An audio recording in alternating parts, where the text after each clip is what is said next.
Today's matchup. Jinair Greenwing. Afreeca Freecs. 2016 Coca-Cola Zero League of Legends Champions Korea Summer Round 1.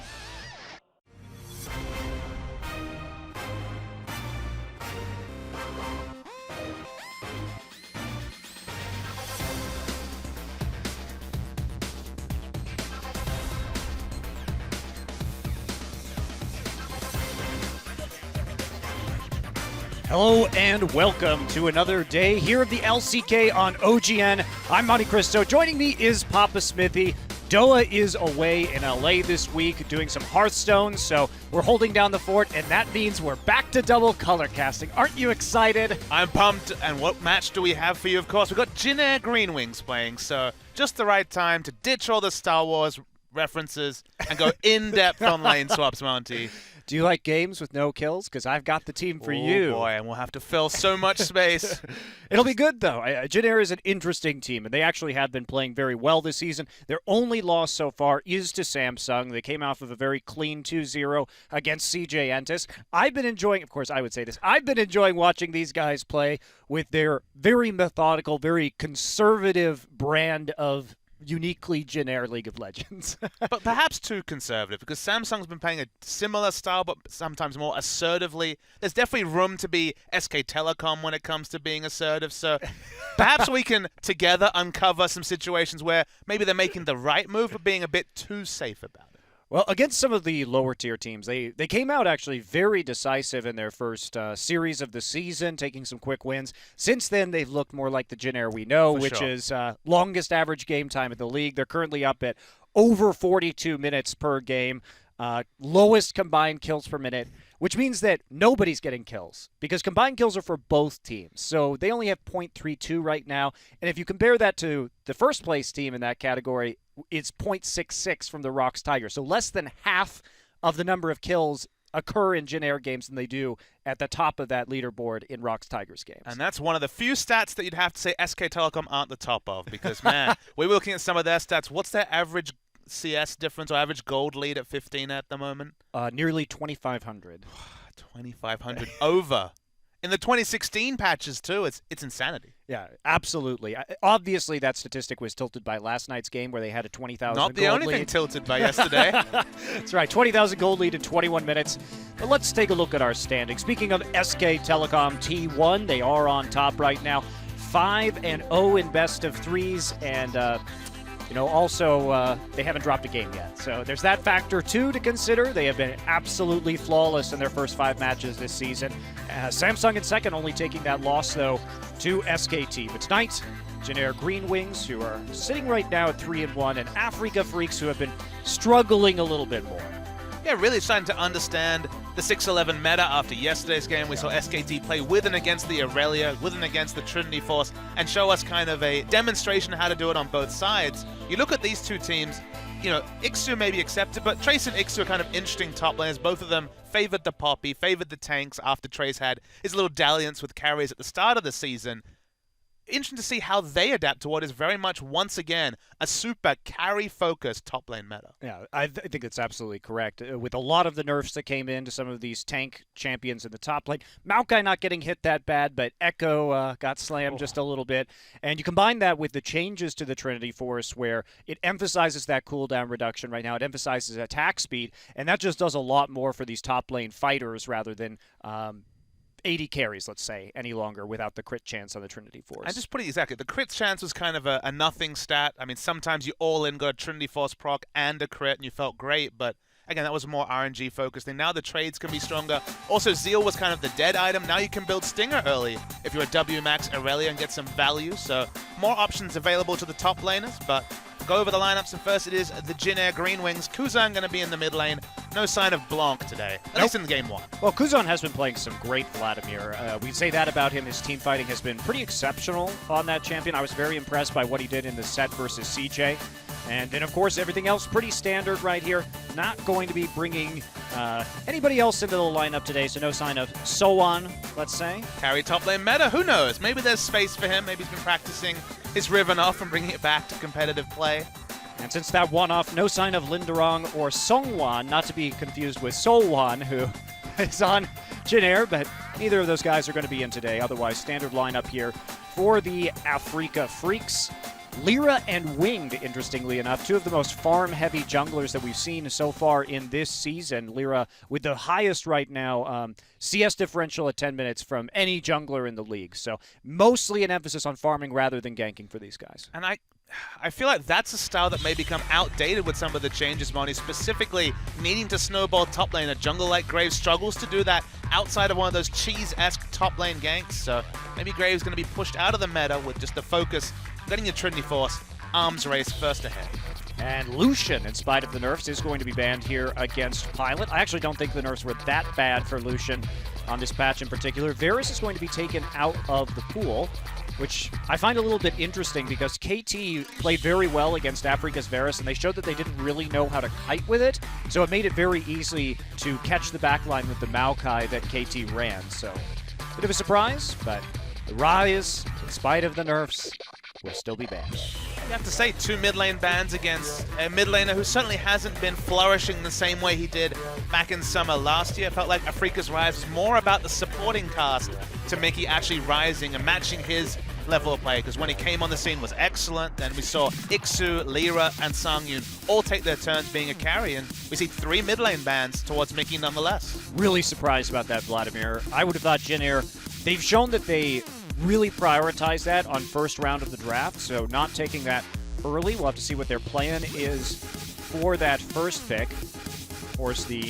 Nidalee still going to be available here. All junglers are up, and there is the Azir ban, even though the nerfs have come through. Not going to let Kuzan have that pick, so just a ridiculous number of mid lane bans. Way more than we typically see. It seems like teams are taking leaves from SK Telecom, which is necessary in any facet of the game, but the Karma pick going to first pick status is super interesting. Is a flex pick as well, and Che could be taking in the bot lane, but the movement speed it provides seems to be the big thing. We're now in a patch where Boots of Swiftness has hit its 3rd nerf in a row, and now it's been pushed out compared to other boots. So Sivir and Karma, unique and really providing team-wide movement speed that is very hard to itemize for.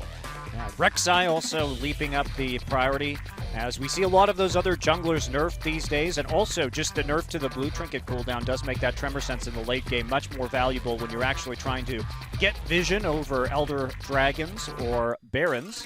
And I've been a big fan of the Bard Rek'Sai combo, the ability to activate that Tremor Sense and also go through the terrain quicker and make those rotations from mid to top with the Bard. I think that combo works really well, and Snowflower is a good Bard player, so we might see it in a later round of the draft. And with all the mid lane bans, they're going to go for the safe wave clear option right now, early in the draft, just in case we saw the flex onto the Karma, but maybe Janelle will go for an Assassin to answer. I was going to say, typically, now that we see all these bans coming in, Kuzan's on his historical champion pool, his answers would be either Lissandra or the LeBlanc. That's been his most preferred champion so far, and he could just go ahead and take the LeBlanc, looks like, with the Graves also selected. Between Rek'Sai and the Tremor Sense and the safe wave clear available for Victor, this is definitely an Afreeca draft that could open up Ixu for one of those Trinity Force carry top laners if they so choose. Again, it's not necessarily the Ixu that we know that would go for those carry champions, but it's definitely something that's required right now in the meta. Jin has seen a lot more play. Bang, for example, debuting as Jin just a couple of days ago. 2 very impressive results. Absolutely. Must be said. Absolutely phenomenal play from Bang on that Jin. let's see here. Going to go with the Sivir and the Braum, so looking to stop some of the long-range damage coming in from the jungle Graves. See if they settle on it. They will be last picking that top lane, so increasingly probably going to be one of those carries from the top lane, given the fact that they have both Sivir and Victor for safe wave clear. And they do go for the Bard. I like that combo, the Rek'Sai Bard, and they do get it. Also, Bard gives some laning pressure for Sivir, who does struggle in the early levels. Pilot taking a look at the Ezreal here. Doesn't have a lot of catch potential, but may be worried about a potential Maokai pick coming through, and at least he'll be able to just hop out of that Bard ultimate if he has to keep on dealing damage over the course of a team fight. And we are going to look at a Shen selection, actually. Shen blind. Interesting. Not a lot of wave clear there early, but we've seen that potential of Shen as a duelist. And also just a hell of a lot of mobility. Kuzan looks like he will be locking in the teleport, so double TP with a speed boost on the bottom side. Looks like we could see some big plays from Janair. Everybody all-inning on the duo lane early. The initiation outside of the Shen is really absent, so I don't really see how you ride a Shen and initiate with it. It almost has to be a disengage or kite back use of, like a reactive use of the Shen ultimate. You could use it on the LeBlanc, actually, with distortion and still get in there. The timing is so narrow between those two skills. The channel is now, I believe, longer on the Shen ultimate. Ixu, we wondered if he was going to go to carries. The Gragas top would certainly be an old staple. The Ixu special, coming back from last season, he was the one who really started that trend here in Korea, playing the Gragas in the top lane, and he has been quite good on it. That's what's going to be locked in, actually. So strong engage here from Afreeca, Sivir and Gragas together, offering just a huge amount of engage potential in these team fights. And I love the Gragas for one reason in particular. When you see the Shen, Gragas is one of the safest champions to be able to cancel that Shen ultimate because you have the massive range on the explosive cask, so you can just toss that out pretty liberally as long as you have vision, cancel the teleport, cancel the Stand United, so good options there. It's also two abilities you have to work with the cancel too, the body slam and the explosive cask, so you have to keep both of those in mind when you're trying to use that Stand United. And so it will be the Gragas in the top side. So Afreeca here with a big, solid front line, a lot of AoE crowd control, solid engage. It's a very good late-game team fighting composition coming in from Afreeca. And Janair, they're going to have to be more mobile in this game, running the double TP. Could try and run a 1-3-1 split push, but Ezreal really not the best AD carry to do that with. And super interesting to see the fact that actually Trace has only ever played 3 games of Shen, despite the fact that we think of him as a tank role player, 34 games of Maokai in his history, only 3 games, 1 and 2 on Shen. But this is the reworked Shen. It's a different type of Shen. And theoretically, it should actually be able to win some of these sustained damage trades with the Q-Max if we see it. Yeah, surprisingly, as we saw right there, as we're looking at his stats right now, the Elise game, he's played more Elise games in the top lane than he has Shen, which is quite atypical for somebody who has been around as long as Trace has. Lots of tanks, but not the Shen. Let's see if he's got something new, because we've seen a lot of the Shen, but has it been winning? That's the answer. So far, no. We are going to get into game 1, guys, so stay tuned. It will be Janair versus Afreeca.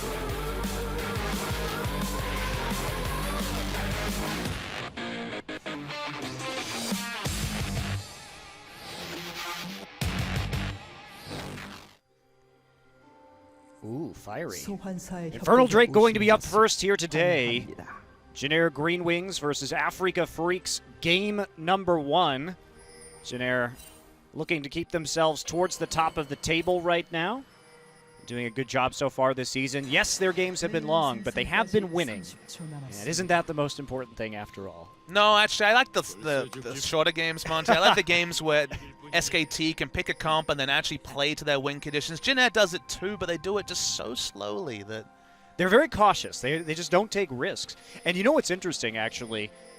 This is a really interesting statistic between these two teams. So Janair has the fewest deaths in the league right now out of any team. Not surprising. At 50. SKT is at 51, so they're number 2 in terms of fewest deaths. Afreeca is number 3 in terms of fewest deaths, but guess how many they have? 70-something? 100. Wow. So between number 1 and number 3 in terms of deaths in this league, there is a double difference between Janair and Afreeca. So that really goes to show that how hard Janair has been doing at not dying. So usually these keystones aren't interesting, but Winged is actually taking the Thunderlords on Jungle Graves. Obviously doesn't help him clear it all. Strength of the Age is usually the preferred option, but the early damage, if we see a level 2 gank, the Thunderlords could definitely be relevant. Absolutely. Looking at a little bit of trading there early in the jungle, and Che will be heading up to discourage any kind of aggressive weak side jungling from the side of the Afreeca Freecs. Afreeca's running very much a standard pre-611 patch with strong wave clear on all lanes, no Trinity Force carry, but team fighting very safe and secure for Afreeca. Absolutely, so nothing really going to be happening for the next few minutes. Should be a pretty standard lane swap here, but you and I were talking about changes to top lane follows with jungle experience before the match and how important it is, more so now than ever, to really set up your top laner for success. That's just kind of the story, is that there are so many scenarios where we see level 1 versus level 2 or 3 top laners. We see SKT, the best team in the league, always setting Duke up for success, even before the Aurelias of the world came into the meta. They were very much setting up Duke on champions like Trundle. And that seems to be such the story, because you can't really find jungle farm anymore. It's hard to get experience in the jungle. So setting up the top laner is really a core tenet of a winning team right now. Also plays to KT's strengths, and it's something that they've been doing pretty well also, is making sure that Someday gets ahead, or if Someday gets behind, setting him up and sacrificing Arrow's farm usually in favor of Someday instead, giving him the big minion wave. So it's a matter of where you put that priority right now, and SKT and KT, two teams that have really been emphasizing that. And we'll have to see how Jin Air and Afreeca play, because Trace typically a very low econ 80 carry. Ixu made his name again on the jungle, on the top lane Gragas, on picks like Maokai. Is very much the same sort of tank role player. That's why I felt like teams like the Tigers and KT would be indirectly buffed by all the changes focused on top lane carries, and teams like Samsung and I guess to a lesser extent Jin Air could struggle relatively. Yeah, we don't see anything too crazy coming out of Trace yet, not like we saw at the start of the spring season where he had his dalliances with Quinn and top lane Graves to really good effect, actually. So the Ignite Quinn, no less. I know, it's great. Those were the days. I enjoyed that quite a bit. Well, then he rediscovered Maokai. Well, not today, Smithies. On that Shen, which we have seen played just a little bit more here and there. But why? That's kind of where I come to, is that you think about team fights. Who's initiating if not the Shen?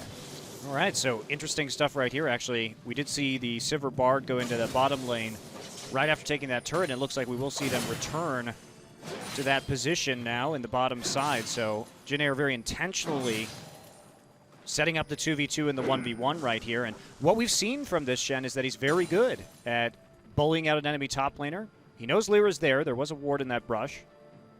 We'll see how Trace is going to play this. There's very low damage between the two, so kill pressure onto a Shen is minimal. They're waiting for Wing. They're trying to set this up. Lyra is going to be recalling. Nope, can't get over that wall, Trace. That was awkward. Nothing just like face planting into a wall there as you try and reverse that gank. Also tells Afreeca there is a ward there. Well, not the best setup, kind of a waste of Wing's time, but they do make Rek'Sai exit back into his own jungle at the very least. So I guess the one thing we can pick up on, Monty, is that it is a double teleport Jin Air lineup. It is the teleport LeBlanc, so maybe we could see some really tricky outplays. You remember when we saw GBM on this Jin Air lineup pull off all the crazy TF teleport plays? If you have double teleport and a Shen, maybe the backdoors can be real in the late game. Absolutely, and the 1-3-1 is going to be strong here, so... Purely because you can fake teams out and then have a couple of teleports left. Yeah, you also see how much damage Trace is doing. Kuzan just going to W right out of that attempted gank. Snowflower on the roam. Looks like we will see Jay following up on the bottom side of the jungle.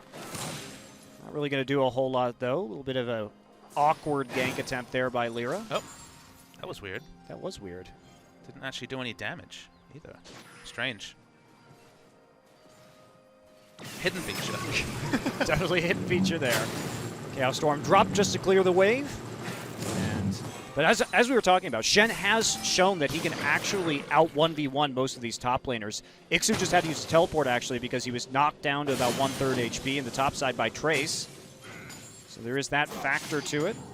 And while I'm not a big fan of the floating blade for Shen, I do think the Q changes to make him not this just basically mindless, throw the Q, bit of sustain, bit of harass, and turning him into actually some power in the trades just with base damage without having to actually buy damage items is an interesting change for Shen. It makes him a more active top laner in terms of trades. Well, he was definitely one of the most boring kits imaginable, actually, previously. We're just not allowed to have any targeted abilities anymore, that's what. I mean, I'm fine with that. I agree. I'm fine with that. I also like the fact that you can move his dodge field as you move the Q around, so it does create some interesting outplay potential there. I was so sad when I found out that the dodge field didn't affect Azir soldiers. If it could affect Azir Sand soldiers, it was actually the secret OP. But they don't count as auto attacks. How does it interact with Ricochet? Well, Papa Smith, we may find out. We may find out. Probably not, actually. There'll be a lot going on in these team fights. We'll look extra careful for the replays, all right? 2 color casters. One of us will spot them. All right, first dragon here, Infernal at 7 minutes. They're using that recall timing since there was a turret down. And this is a good play by Jin Air. Since they have that longer lane, if they ever got that wave pushed back up, they were going to have an opportunity at this first Drake. And that's what they're going to get. So quick Infernal Drake take. Ocean will be number 2 here, coming up in a few minutes. But that's a nice call, matching the lanes. They get the top lane matchup they want, even though they did fall behind in terms of CS in that top side as a result. But it's something they chose, Monty, because remember, they persisted in sending Pilot and Che bottom to look for the 2v2, and were happy to send Shen into an overextended lane with no turret for a situation like this. They figured they could outpressure, they figured they could take the dragon, and they got what they were looking for. Absolutely, and look at the items too. With just the tower gone, it was only a cull for the Sivir, so tier versus cull, you can take that matchup if you're the Ezreal and not really lose. I love the lane assignments here from Jin Air. It's gotten them quite a nice advantage as we see Afreeca taking the Rift Herald in response. Ixu will be the one to take that. And we'll see if he can do anything into the Shen matchup. That's one of those very particular gold value things. So if you can get 700 gold on the first take of the turret, then back, and your opponent can only get a cull or a couple of long swords to match, you're actually in a really good spot to fight 2v2 if you're Ezreal. Yeah, absolutely. Love the call here from Jin Air, doing those matched lanes.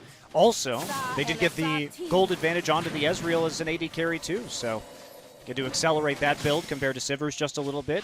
And the Shen will still be useful here as long as you use your 3 global abilities properly. Now you have the Stand United up. So Jin Air are just setting themselves up very nicely for the late game. And one thing we can say about Jin Air is that they do have excellent Drake control. They're at number 2 behind SKT, but they get 64% of all dragons in their games. And we see Stand United come in right now. Lyra on the flank, though. Chaos Storm's already been dropped, but Mickey's going to get finished off as Trace comes in with the Shadow Dash. Kuzan, his clone being chased away right now by Lyra, but Kuzan just going to be back into lane quite easily. Che on the roam, and there is no response. Sivir up next to her turret right now. Snowflower not able to make it there in time. Just a mistake from Mickey. Ixu didn't have teleport available, so wouldn't be able to react. He would have been second regardless because of the faster channel time of the Stand United, but it's unnecessary to look for an aggressive trade like that and ends up giving his life as a result. Yeah, no pressure on the map, really, for the likes of Afreeca, so Kuzan making the most of that opportunity. And he really finds something right there, so well done by him. He actually did flash out of the gravity field right there, and Trace with the combined CC making it work. So Jin Air making some moves early. But they usually do. They usually have a fine early game. It's just the slow closure.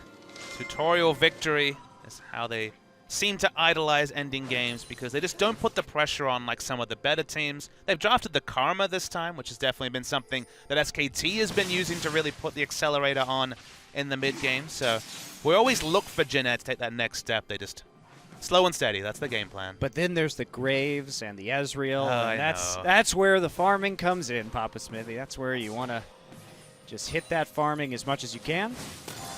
I really expected Graves to be pushed out of the meta. It seemed like Graves was being deprioritized in the first week of Champions, then kind of saw a return when more jungle bans came through. It's just he cannot snowball what is increasingly a snowball top meta, except not in this series, of course, or this game at least, because Gragas and Shen don't fit that big fighter Trinity Force power spike that we've been talking about. It's also these two junglers' nature. Sure. We talked about them being both farm junglers, so you're not really worried about either of these guys snowballing a game out of control in the first few minutes.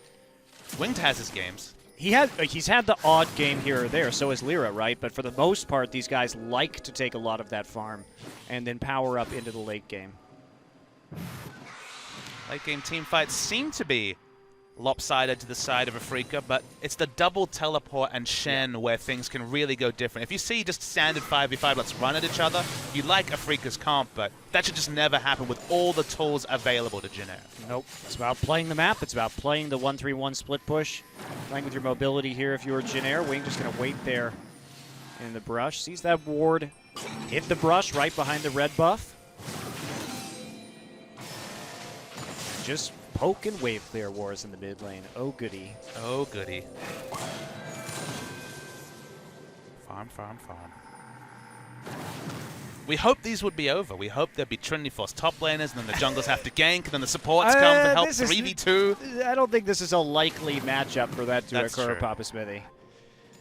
3 teams we mentioned. KT, SKT, Rocks. We're definitely going to see some fireworks on the top lane, but... I'm curious about Cuvée, too, with Samsung, just because he has shown in the past, and he's still showing this season, that he can play champions like Fiora, and indeed he prefers to play them. So I'm not ready to write off Cuvée entirely just yet. See, I resent people that would include Fiora in the discussion for this new meta just because... Well, yes, I'm not saying it's a Trinity Force user or anything like that. And the only reason why I bring it up is that people are like, oh, but Fiora, there was a carry lane meta with Fiora and the Juggernaut. It's like, no, Fiora was in the meta because she could kill tanks and no one else could. Yep.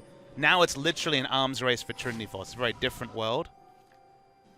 We might still see some Fiora because Black Cleaver is still very powerful at this present point. Kuzan getting the damage in. He's going to track that. I'm not sure where that chain went. To the void. It did. It just flew off the screen right there. Got some interesting visuals in this game so far with this LeBlanc pickup. Not really sure what's going on with that. So sending Trace into this lane alone got them the Infernal Drake, but has also bought Gragas a significant CS advantage. First to Spirit Visit, which makes him pretty sturdy to both solo lanes, but you have to say, on balance, Jin Air have gotten what they looked for, because it seemed like the Dragon was their big objective, and Infernal makes sense too. And getting the Ezreal ahead. Sure. So you can power that up and then use the Stand United just to get into a lane faster and provide that shield. You may have something to work with. Ocean Drake up now. Every time Ixu is forced to teleport, Jin Air, and such a great spot to take over the map. 3 global teleports of their own. Setting up once again. Trying to push this wave up so they can go ahead and take that Ocean Drake. See what Ixu can do. All TP's up, so is the Stand United. Blue buff will be taken by that Victor, and Wing getting smacked around right now. There's going to be the Stand United coming through, but not on any kind of engage. Very defensive. So now Gragas is going to have a free TP into this lane if he wants. Probably should have just used the teleport there and saved that Stand United for any kind of fight. Wing already low. Jin Air is going to have a lot of trouble doing this. Kuzan, though, chunking out Mickey right in lanes. They're going to turn immediately. Try and get a collateral damage. Will not finish Mickey off. Chaos Storm already used, but there's the snipe. Pilot with the True Shot barrage. Now we see Ixu coming in, but it is a 4v5. Bard Ultimate User trying to burn down that Drake, but it's going right back into the pit. It is going to heal up to 1200. Lots of poke going back and forth right now. Ixu with the flash body slam. Nice ult right back in. 2 flashes used for Jin Air to get on the way back. Still the fight going. Trace is getting burned down. Songyun taking his place in the front line right now. Kuzan does get his passive popped, and it looks like Jin Air going to have to back off of this, at least for the moment. Drake's still doing a lot of damage here to Lyra. Kuzan gets the kill as he comes in with the distortion. Misses the chains onto Songyun. And now they turn back to this Drake. Songyun still at a lot of HP. No mana, though. Trace going to pop over this wall with a Shadow Dash, and he will get away. So close little team fight there. Nearly turned around by a great engage from Ixu. Kuzan tries to make a sweet play, but he's already doing well, already pretty fed. This was a really interesting interaction. So, of course, very quickly, Mickey is completely chunked out to start the fight. Won't be able to be involved. Gragas doesn't teleport this whole time. It's a nice snipe from Pilot. But the big story is the fact that the Bard ultimate here is really nice from Snowflower. As they're trying to burn it down, he gets the smite user, but because Baron releashes, they cannot get the smite of their own. And then we just end up with what is always going to be a 5v4. So it's a nice engage from Ixu, but does condemn them to a fight with a numbers disadvantage. Eventually they do lose an extra member. Eventually they lose the Dragon.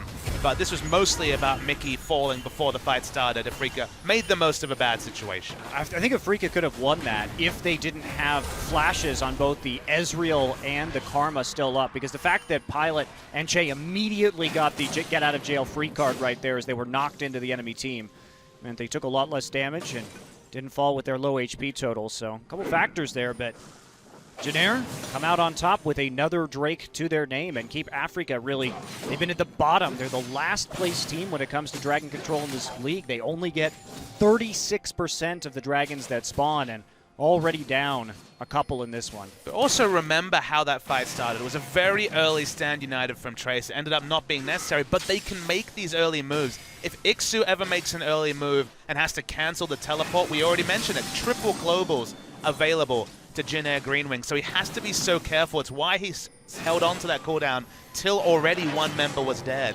And it's the mind games that really are available for Jin Air with the comp they've drafted. Yeah, absolutely. Still not very much of a gold lead here for Jin Air.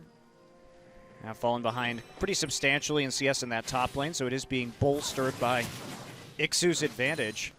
But what exactly does a free farm Gragas do in the late game? Because tank Gragas in the late game just feels like the damage really falls off. Does decent damage at this point before any health or resists are picked up by the squishies, but in the late game, I mean, a little bit of gold for Gragas goes a long way, but the extra gold doesn't really contribute much. There's also no reason to focus Gragas while his ultimate is down. Sure. Because basically, the only thing he has left at that point is really body slam to actually hurt your team. It's not a consistent threat. Drunken Rage is on a short cooldown and does some damage. Oh Oh boy, my God. speaking of damage. Uzan just explodes Snowflower under the turret, taking that lead that he picked up. And Is double his level. yeah, jeez. Snowflower has been doing a lot more roaming than necessary in this game. He's been in the mid lane a couple times and missed out on some experience as a result, but with just that Sightstone, Kuzan with that Abyssal Scepter doing some work. Doesn't even have Ignite either. I think that's the most disgusting thing about that. Base stats from double the level, that's what happens. Especially with a support like Bard and Karma. Wow, look at that damage. Kuzan again wrapping around the side. Does get the Thunderlords down onto Lyra, but takes him down 2/3 HP right away. Trying to get onto this red buff right now. This is really dangerous for Afreeca to do with this huge LeBlanc still in the mix. Winged peeking around the side of the red buff. Tries to steal with collateral damage, but it does take 4 members of the Freecs to defend their red buff. And that is a problem. Kuzan still on the flank. And Winged and Pilot trying to burn down this mid turret. And it's just cool to see that Jin does actually play to their comp, because we said, okay, they don't really have smart initiation, they don't have a lot of synergy. When it comes to fighting on multiple fronts, fighting under the enemy turret and the enemy red buff, they have so many different options that it's so frustrating for Afreeca, and you invariably will get bonus objectives for Jin. So this comp is basically about controlling the tempo of the game, and they have so many tools that invariably, even if they mess up one of them, one of their other teleports will become very critical. It also just forces so many of the Afreeca Freecs to be in one place to defend, because it could be, like you're saying, that man advantage at any time. So they have to send 4 people to defend a red buff, which means that their lanes are not going to be getting farmed. And that can lead to further gold deficits. And we only saw 1 death right there, but we saw the gold lead increase by about 800. Just because the members of Jin Air could stay in lane and continue farming. Meanwhile, Afreeca had to devote a lot of resources to protecting a buff in the jungle. And with any top laner other than Shen, sending 4 members is actually happy times for Afreeca. Because if they can send 4 members to the mid lane, Victor Siva, wave clear for days. When you're actually able to contest also enemy red buffs, because Stand United can come onto a allied champion, it's in the red buff situations where actually Victor Siva don't contribute much. They want to be fighting in the open, they want to be wave clearing. So under turrets, Afreeca are in a great position to defend. But when you add the extra variables of the red and blue buffs, that's where Afreeca will start to struggle. There's the poke coming in again. True Shot Barrage will swing wide, but now Pilot with that Iceborne Gauntlet makes it even easier to hit those Karma Qs. As we saw from Che, and Victor takes about 2/3 of his HP and damage before he can even make it safely underneath his turret. Looks like we are going to see another attempt at a Drake here. Second Infernal, which would be an absolute nightmare considering Kuzan's position in this game already and his ability just to chunk out several members of Afreeca. Even the Rek'Sai a little bit worrisome considering the early Tiamat. the thing is, could have gone for a true tank build. I mean, they pretty desperately need an Aegis to help deal with the LeBlanc at this point. Lockett also would be massive to deal with some of the bursts, but maybe it's the fact that if you look down the team comp, there is some damage issues in the late game, so perhaps they just feel necessitated to go for the Tiamat. I feel that Victor and Sivir are fine in terms of late game so damage. Also. I think why he's building the Tiamat is because he needs to answer a split push. Okay, that's a good point. Because they don't have 2 TPs. So they have to be able to reverse wave pressure, but it does put him in a super awkward position right now where he is very vulnerable to his LeBlanc. All right, we are going to see an Infernal Drake attempt right here. Kuzan already on the side. Stand United onto him. Not going to take any damage. Shen going to come in, try and block off this choke point. Drake at 3,000 HP. Mickey already chunked out of this fight. Are they going to contest this? Lyra comes in, loses half his HP immediately. Drake still releashing, doing a bit of AoE damage here to Jin Air. Gravity Field pushing off the choke, and Kuzan on the flank right now. Songyun uses a spell shield, but is that going to be enough? Yes, it will in fact block the damage, and he doesn't get rooted there. That's the word I want. As a result, Lyra now going to get the knockup onto Trace. Lyra over the side with the flash to avoid follow-up damage, but it's going to be another Drake for Jin Air, and a third Infernal on the way. Oh, this is getting out of control for Jin Air very quickly as they transition and take the mid lane turret too. Yeah, mid lane LeBlanc with triple Infernal and doing well, 2-0 and 2, very competitive in CS. It's going to be just a bridge too far. Bard ultimate. Does force the flash out of Che. And Ixu going to come in. Pilot going to get knocked in as well, but there's the flash and the E to get out of it. No chance, even though the Chaos Storm is dropped. Kuzan gets way too far in, and he gets popped up by Lyra and immediately killed. Not sure what he thought he was going to accomplish there, just hopping right on top of a Rek'Sai. A little bit of a brain fade there from Jin Air's mid laner. But the low health bars and Dragon being down means that no extra objectives are available for Afreeca. Maybe they're going to get one extra wave onto Ixu in the top lane, but he's the only one who's really competitive with his lane opponent. Everyone else on the side of Jin Air, pretty big advantage over their lane opponents. 50 CS up now for Pilot. Pilot has been the top CS per minute player in this league. Hasn't really translated that into damage, which we could fault him for, but he certainly knows how to farm. He's a peaceful farmer. He's about swords to plowshares. Is that why he's Monte Cristo approved? The peaceful AD carry. Swords to plowshares for Pilot. Even Korea knows that you love Pilot, Monte Cristo. Dongjun talks about it all the time. He's so troll about that. And now he actually leads the interviews, Monty, so he'll find a way to bring it in. Say one thing one time about how you think Pilot's getting better, and like 2 years ago, and all of a sudden, apparently Pilot's my favorite AD carry. Well, I'm going to find things to say about that you say, Dongjun, and stretch the truth on them, too. I mean, Dongjun's had his comeuppance this season with the full zoom Tarek pictures and stuff like that, but Korea knows you love Pilot. Really a mystery to me, but that's okay.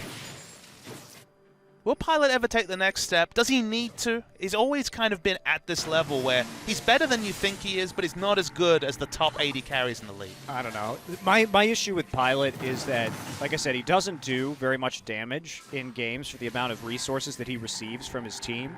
I mean, that used to be a Reckless meme once upon a time, right?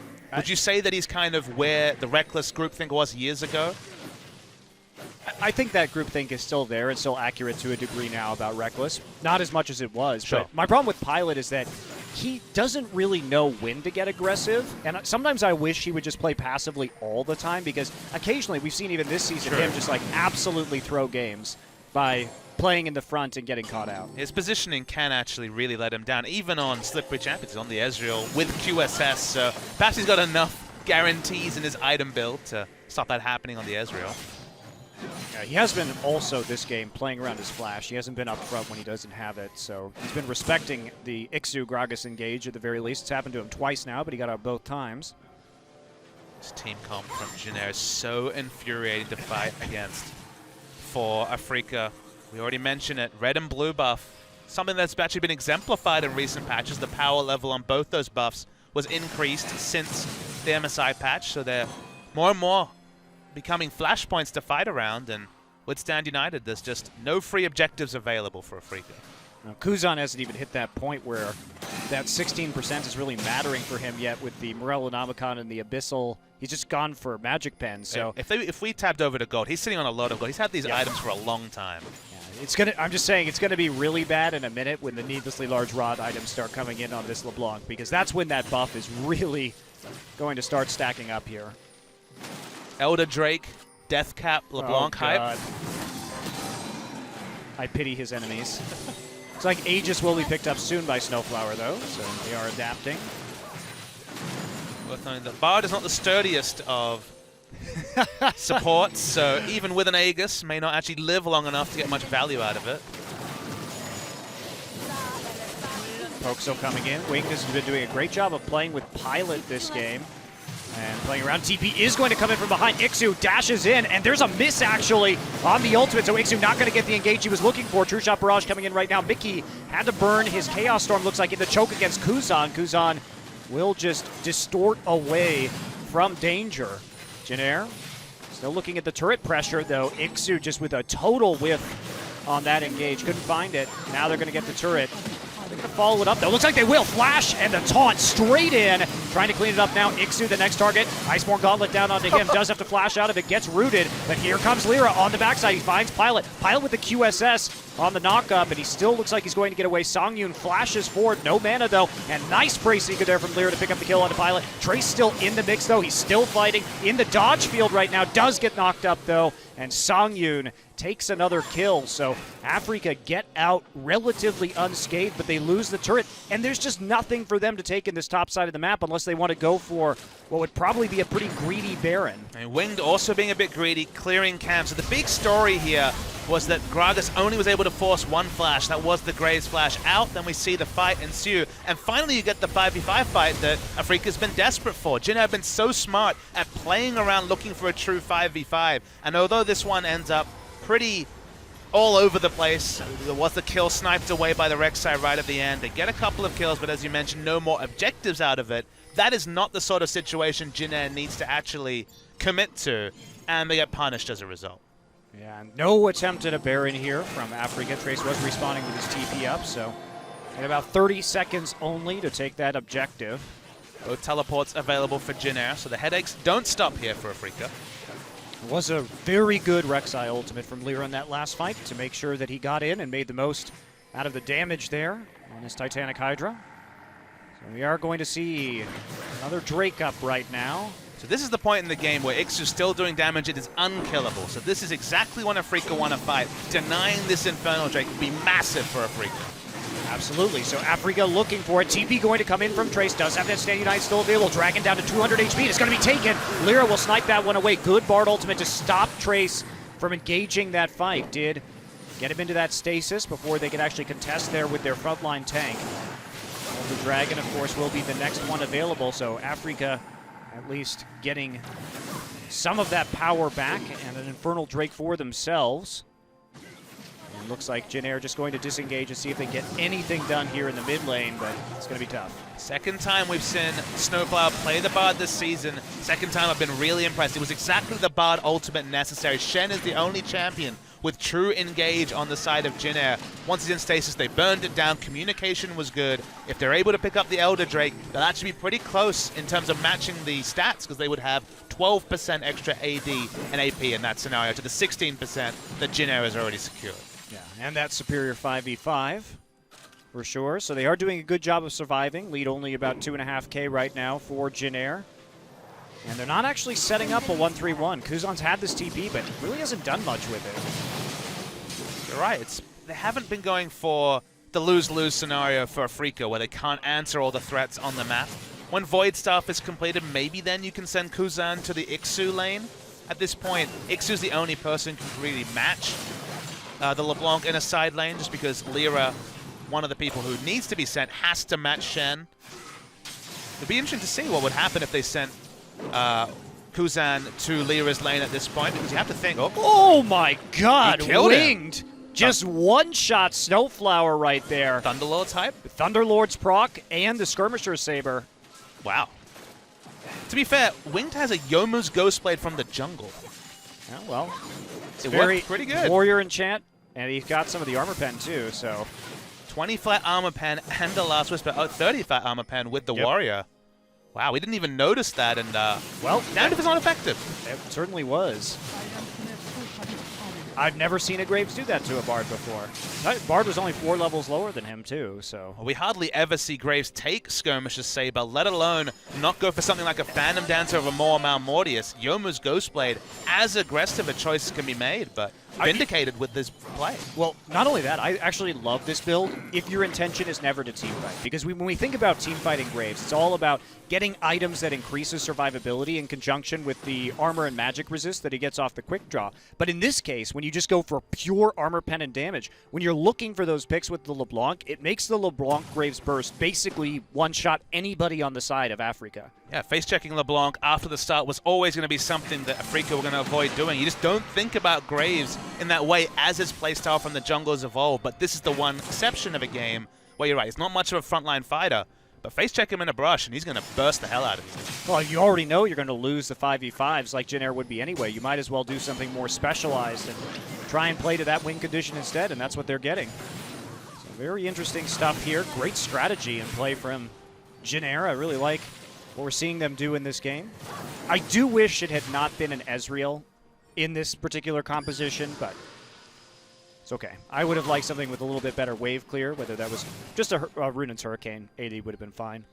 Would Caitlyn have been maybe too passive of an early game choice? Obviously, Ezreal not. I would have taken Ashe. Super active. Ashe would have been interesting. But at the same time, they did blind pick it because the top laner was picked last, and if they were going to take Maokai or Gragas, the Ashe would have suffered a bit. Also, Ashe versus Rek'Sai and Gragas is... It definitely would have been dangerous, for sure.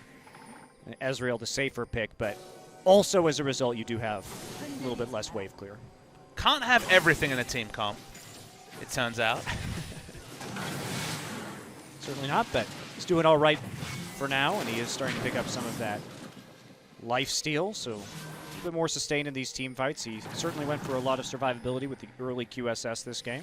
Fun thing about Fed LeBlanc and the armor penetration burst Graves build is that itemization not trivial from the side of Afreeca, working out whether you want to build magic resist, armor, or just health, I guess, to try to survive the burst. Health strikes me as perhaps the strongest of stats, although the Guardian Angel from Ixu will also be very helpful. Oh, Lyra is just going to not quite die. Does flash out, not going to get hit by the True Shot Barrage. Winged takes a shot, though, from the Chaos Storm that was put down in response by Mickey. Ixu very quickly. It's time for attempt number 2, Papa Smithy. You can see Rek'Sai come straight back, trying to ward things. Out there to clear out the mid. Lyra does pop a ward into there, not going to be fooled by that one again, and not going to be taking very much poke damage from Che any longer at this late stage of the game. Kuzan still looking for that opportunity, though, as they put a little bit more damage down on the Lyra. But still not trying to enter these side lanes. That's the kind of crazy thing from They don't need Kuzan's a Baron perspective to win this game. They absolutely don't. So, yeah, I agree. Kuzan should really get into that top side right now and start applying some pressure. We already saw Kuzan do one rotation of spells to Lyra and almost instant kill him. Do that while you're auto-attacking down the enemy's top lane turret. Yeah. Let your Graves and your Karma just patrol the jungle, try and eliminate some of these wards. Kuzan still skittish when it comes to contesting anything in this top side. Afreeca moves around as a pretty dense unit of 4 right now. Could that be the wave clear woes? Could that be literally, if we don't have Kuzan in the mid lane, a Bard ultimate, and then the Sivir ult, you might get a pick and really undo the 1-3-1? I don't think so. I think you have, especially with the Mantrid Q from Karma, which will add a little bit of damage, and you also have the Graves. So I think with Graves Q, you can always ult the minion wave if you have to. We just think of champions that would really answer split push, because split push has always been a staple strategy in League of Legends. Ashe was always one of those champions to force picks, and Bard definitely fills the same role. So maybe it's just respect for the Bard pick potential that's forcing Kuzan to stay grouped when we can see that on the map they'd really be behooved to send LeBlanc to the top lane. Yeah, Winged, while he looked very decisive earlier when it came to joining up with Pilot to take down turrets, they just keep trying this cute little brush trick over and over and over again. Using that sweeper. They have made sure there are no wards in here, though, as they clear out the blue trinket. Go after that Scuttle Crab. They've got all the control right now.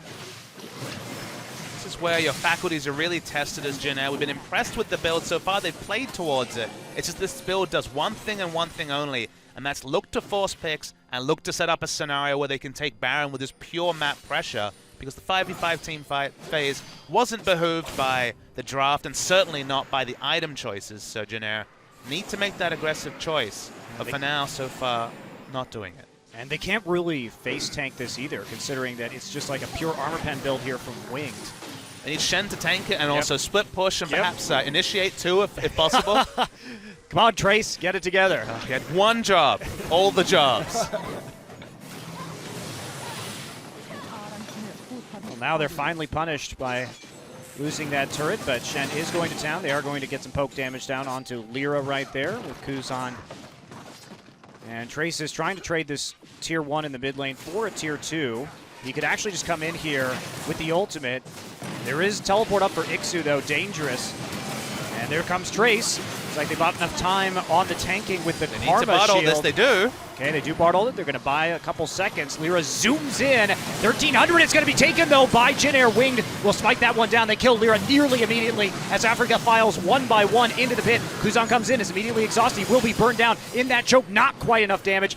Ignite ticking on him, not going to work as the Karma shield comes in at the last second. 3 members of Jin Air still coming through, and Magical Journey looks like it will save Afreeca as they head through the terrain. Jin Air here going to be coming back. Kuzan finally actually figures out that he has teleported this game, but he runs around a circle and heads into the bottom lane.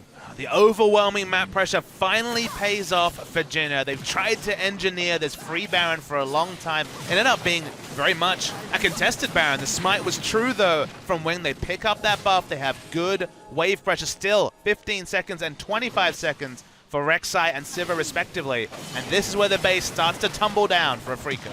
You have to really question that 50-50 Baron attempt, though, from Jin Air. You have to force that Gragas TP out before you do something like that. Otherwise, it's too much of a risk. They get away with it this time, but it's not something you like to see. 35 minutes or so of control play, and then just a rush of blood. They go for the all-in play. The Bard ultimate was exactly the right time. He had to take an educated guess. And then you can see, watch right here, a true 50-50. Lyra went for an early smite, panicked, of course, in a 1v5 scenario. The Shadow Dash onto Mickey was really nice. And then we saw the turn onto Kuzan, the exhaust. Again, Snowflower with an excellent exhaust, but the re-engage here. Trace has been really good with the taunt flashes, a mechanic that we haven't had to talk about for about a year since Shai was playing Shen in the top lane for CJ. But Jin Air finally get what they look for, but for once, not in the controlled, clean style that they've been known for this season. Yeah. One thing we do have to comment on, though, is that even if Lyra had gotten that Baron, he and Mickey were 100% dead in that situation. They were not going to get out of that because Lyra was just killed instantly after the Baron went down. So it wouldn't have been that big of an advantage for Afreeca even if they had gotten the Baron. They probably would have only had 3 people left alive. I mean, one of the reasons why they tunneled so hard on the Baron is that now Trace can go to top lane with a Baroned up minion wave. Doesn't have Trinity Force or any pressure, but the minions will help. And Elder Drake is just another Baron buff for Jin Air when it comes to getting access to that extra, the extra 8% stats, which will be very critical in closing out this game. So they can kite back to Elder Drake whenever they want. But now it's the full court press, though. I don't think you need to yet. You can always just get that Drake after you're done taking objectives with the Baron buff. Take the turrets now. That's what they're going to do. Kuzan setting up camp here in the mid lane and taking those pot shots down. Winged again. Right place at the right time when it comes to these sieges on the Graves. He's been excellent at that all game so far. And now looks like it will be more turrets falling on the side of Afreeca here. Jin Air looks to close this game out by the books. Take absolutely everything. Somebody's got to deal with those super minions on the Nexus pretty soon. Yeah, we see a wave coming in to the crash in about 20 seconds. I expect that's when Jin Air will double down on taking this last outer turret in the bot lane. It's already pretty low, though. There's a couple more auto attacks here from Pilot and the cannon. Pilot could get bounced in, does just kite back immediately, uses that QSS and his Arcane Shift, and that's not going to get the Ezreal where he needs to be in terms of an actual kill here for Afreeca, and it looks like that will just about do it for us in game number 1 here. Jin Jin Air not showing any signs of leaving just yet. Afreeca has to look for this last team fight, but they need to wait for the explosive cast to really engage. And that's going to be another 20 seconds away. So not easy for Jin Air to finish this game. They do have to take a pseudo 5v5 fight to actually kill the Nexus. So for now, repelled. But look at that poke. Yeah, absolutely. Mickey not going to get hit by the True Shot Barrage. Attempt by Pilot there to make it a 5v4. Trace still in the front lines. There's one turret falling on the Nexus, but everybody on Jin Air low, and this is going to have to be a disengage for them. Chain's going to get caught, however, by the Bard ultimate. Has to flash out of the gravity field, but there's a flash from Lyra to pick up a kill right there. And let's see if Ixu can get this. Pilot low on mana, does get out. Magical Journey through the wall. They want this play. Q coming out from Gragas, and Trace going to have to dodge back into this to just dissuade the members of Afreeca. And here we go, just waiting. Fail flash! Trace is going to die, and that will leave an Elder Dragon up, but no inhibitors on the side of Afreeca. So Jin Air overstaying in the enemy base, allowing themselves to get poked out, but they got everything except for one Nexus turret. Closing this game will not be trivial for Jin Air. We will see Afreeca continue to try and fight a 5v5 with the double teleport Stand United comp. They never really got 5v5s outside of the one they managed to force in the top lane. It's a shame that they will only be able to force it in their base when Jin Air probably already has an Elder Drake to further profit on their 2 Infernal Drakes they took down earlier, but Jin Air largely has played to their comp outside of, once again, being a bit too trigger happy on taking the Baron. Yeah. And not pushing with the LeBlanc when they had opportunities. All I want to see is this Jin Air comp against KT's Invulnerability comp. That would be really annoying to watch and probably like an hour and 20 minutes long. When both teams and the viewers are tilted, you know that some drafting has gone well. All right, so now we're on to the Elder Dragon here for Jin Air. Should be pretty simple for them to take it. And with the extra 8% damage, and most importantly, the true damage on the poke from the Karma and the Ezreal, Jin Air should be able to level the playing field in the 5v5. Winged wins at the manliest Graves build of all time. Duskblade of Drakthar, Yomu's Ghostblade, Steric's Gage, and the Lord Dominic's Regard. All right, then. I love this build. He has 455 AD and so much armor pen. In this situation, in this particular situation, it actually is good. In 90% of situations, though, it's terrible. Please do not build this in solo queue. Please don't. Like, this is a terrible idea for you in solo queue. But the damage, Monty. No, it's awful. You need to have a team that is dedicated to making picks. And for you to have proper vision to one-shot the Bard like he did for this to even be remotely feasible. So don't do it. Professionals only. Here should be the final push for Jin Air, and barring some miracle play from the likes of Afreeca. As the poke just comes in, they're nice and spread out, just making sure they get that true damage down, and they get these super minions to an overwhelming point under the turret. Bard going to take half his HP already from Kuzan. There's the bounce back, but he only gets Trace into a vulnerable position. They try and kill Wing, flashes out of that Chaos Storm, and here come the kills. Mickey already dead. Pilot going nuts, has Stand United on him though. Lyra trying to escape, does get the tunnel out, but there's the Bard falling in the fountain. Ixu with the desperate flash to try and kill Pilot. Will be a triple kill and the game for the Jin Air Green Wings as they dominate Afreeca right from that first Drake. And they played to their draft. It was a different draft than we would have expected. The double teleport. Kuzan didn't make much use of it for the majority of the game, but just having all those extra aces in their sleeves overwhelmed an Afreeca Freecs that didn't look to have an answer. Did kind of hinge on a 50-50 Baron, so that part Jin Air will definitely look back on and say, well, not as clean as we would have liked. Looking at those damage values. The LeBlanc went off the chains and then some. 50,000-ish, 43,000 I guess, damage done by the LeBlanc. You look down the line for Afreeca Freecs, no one over 18,000. 4 members over 18,000 for Jin Air.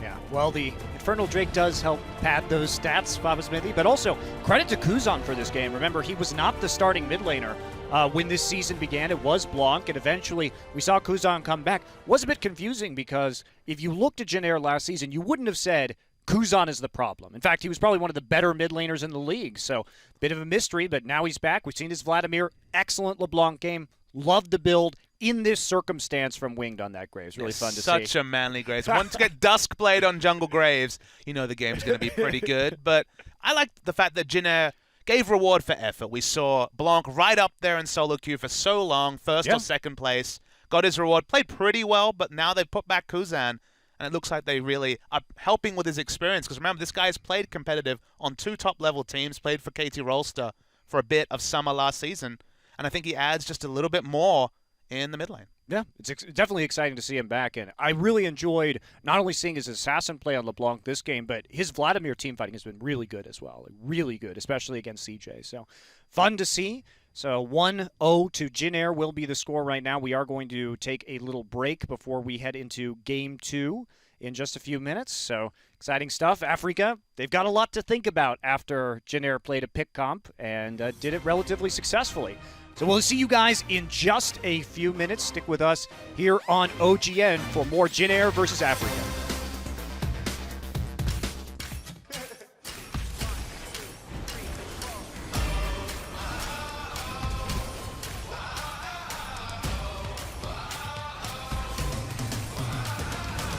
Played a lot of you might win it. It's like 25 the lives that you bust out of prison. Something's in the air, something's in the air. It's like that feeling when you're just about to kill it. Take your last shot, you know you're gonna hit it. Something's in the air, something's in the air. Whoa. Something big, I feel it happening out in my control. Pushing, pulling, and it's grabbing me. Feel it in my bones like, oh, whoa, whoa. Something big, I feel it happening. Oh, whoa.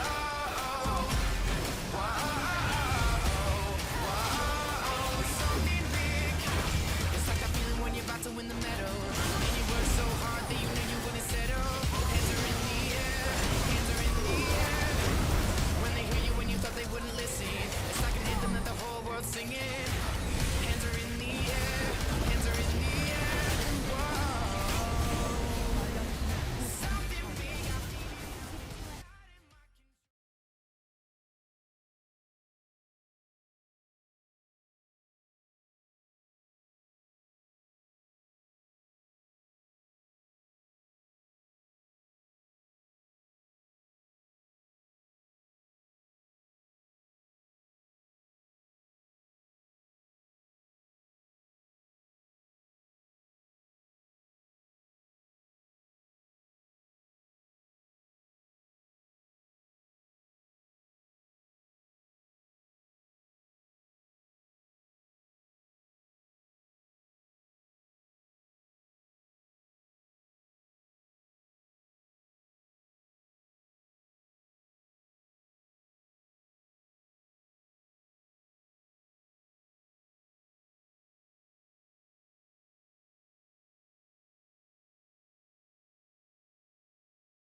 환호하고 있죠.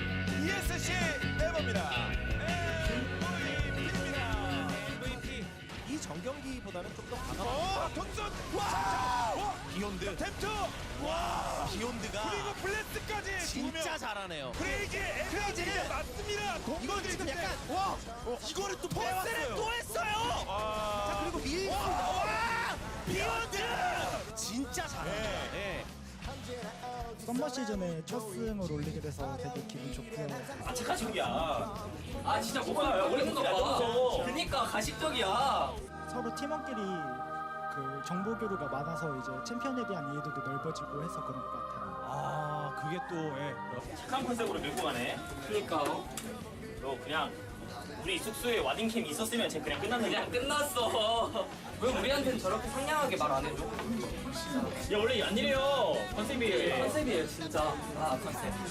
아 진짜 와 언제부터 건모라고 그러니까. 그래 건모가 건모라고 한 적은 있어 아닌가? 그래. 오랜만에 이름 불려본다. 야 선수일. 유기랑 선수가. 야 그래 항상 타고를 부른다 타. 양심 어딘가에 떨어진 거 아니잖아. 양심 저기 부스에 떨어뜨리고 온 거 같은데. 착한 척 코스프레 하긴 그냥. 형이 날 이름을 부르는 게 오랜만이야. 형 오늘 경기에서 건모가 괜찮아. 오징어를 먹으면 이긴 거 같아. 오징어 하나 이기고 가자. 오징어 하나 주세요. 저희가 이 오징어 때문에 이겼습니다. 어제 이 오징어 10,000원어치 사가지고 다 같이 나눠 먹었는데 정말 좋은 효과인 것 같아요.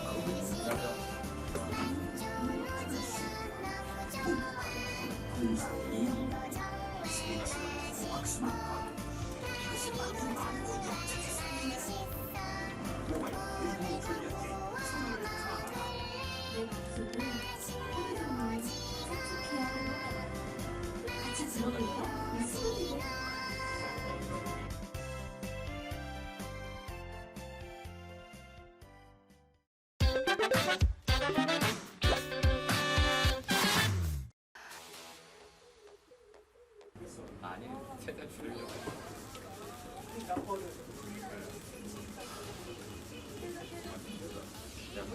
이거 하나만 더. 이렇게 많이 내가 이거 하나 더. 이렇게 하면 이렇게 하겠어. 이러면 이거 먹는 거야. 됐어. 배워가야 돼.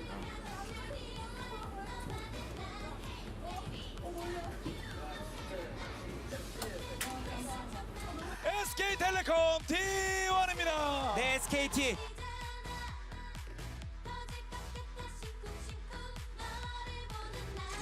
진짜, 예. 갑자기 이거 뭔 일이에요? 우리 브라움이라 할지라도 쪽으로 일단 빠져. 자, 에코가 파고듭니다. 에코가 파고들어. 룰러 이거 다 들어갔는데. 룰러 달기만 하면. 자, 룰러 죽었어요. 끝냅니다. 38분 GG. 저희 어머니 여기서 나 15점. 너 왜 공 써서 제줄게 한 거야? 아니야 너가 잘. 근데 아다방이 넥타이였으면 안 들어갔어. 그래서 아다방 기회를 못 보는 거야. 잘했어. 변경을 엄청 잘하네.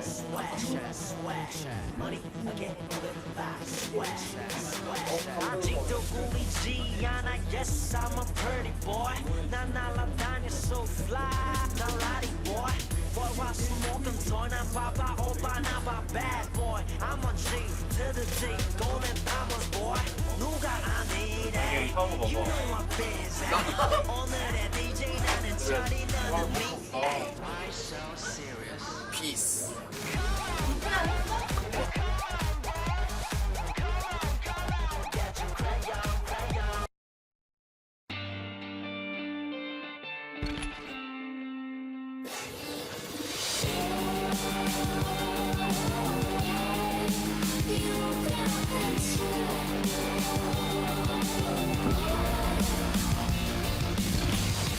We can sync with the fast track. All eyes are searching to the black.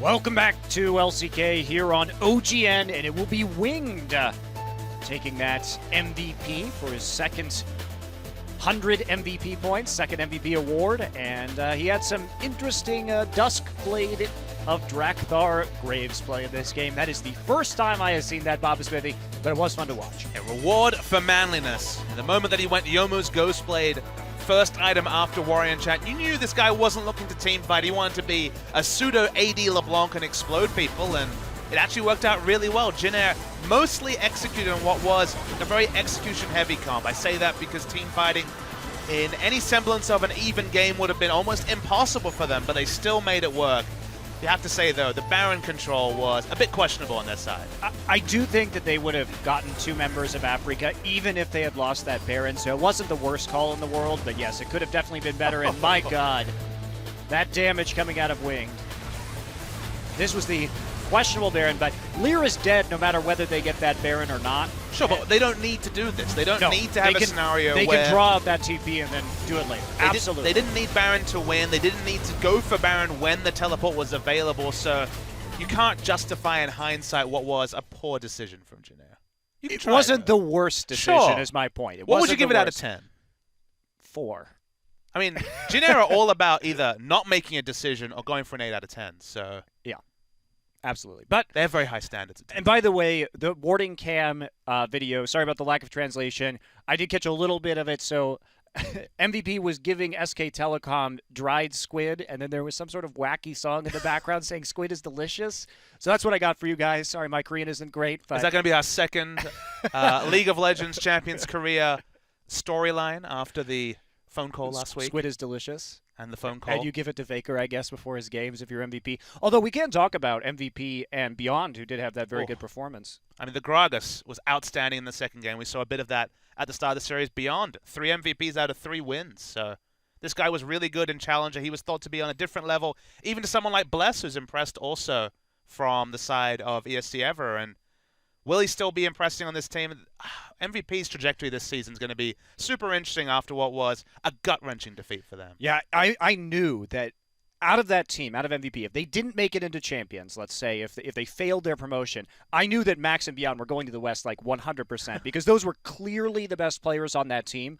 And because of what ended up happening, they actually made it into the top league. We didn't see them head off to other teams in other regions, but I thought they were definitely primary candidates to leave Korea if they didn't make it actually into this league. I'm really glad they did. They're very fun to watch, and MVP struggled a lot last night, but we've also seen them have very close games. I mean, you have to say, though, there's been a lot of loyalty in Korea recently. Of course, the Exodus a year and a half ago is a well-traveled topic, but look at someone like Spenu, who have actually managed to keep their roster together. Sarsen's now the coach for some reason, but still in the organization. Flawless still there, so I thought some of their players would be picked off, but so far, Kongdu Monster and Spenu have really kept the lineups together.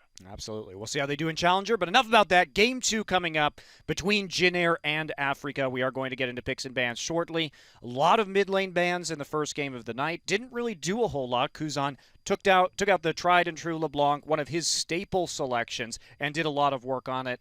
And we saw Jin Air play, for the most part, well around their pressure advantage, and they took the picks and took the win. But pick power is something that Afreeca have always kind of made their own. Twisted Fate back in the day, Zed as well for Mickey. Forced kind of into that Victor blind pick in the mid lane, then kind of picked apart by Kuzan. So let's see if Afreeca can change their identity, get some more strong engage. Maybe a Twisted Fate coming through in the draft somewhere. It'll be risky, but... It'll be banned. You think so? Yeah, it's been banned a lot against It's true. Mickey It recently. is banned and a if lot. you have to take that one pocket pick, I think you take the TF right now, because with the changes to Zed, he's much less of a lane bully than he used to be, at least in the early stages, because you have to land both of those shurikens now to kind of get the old damage that you used to have. So, a bit problematic, I think, at least as it stands in the professional scene. Will he take that risk? He's taken that risk before. Could do it again. Sure. I mean, this has to do something different, though. I think they need to get Mickey on something with a bit of pick power.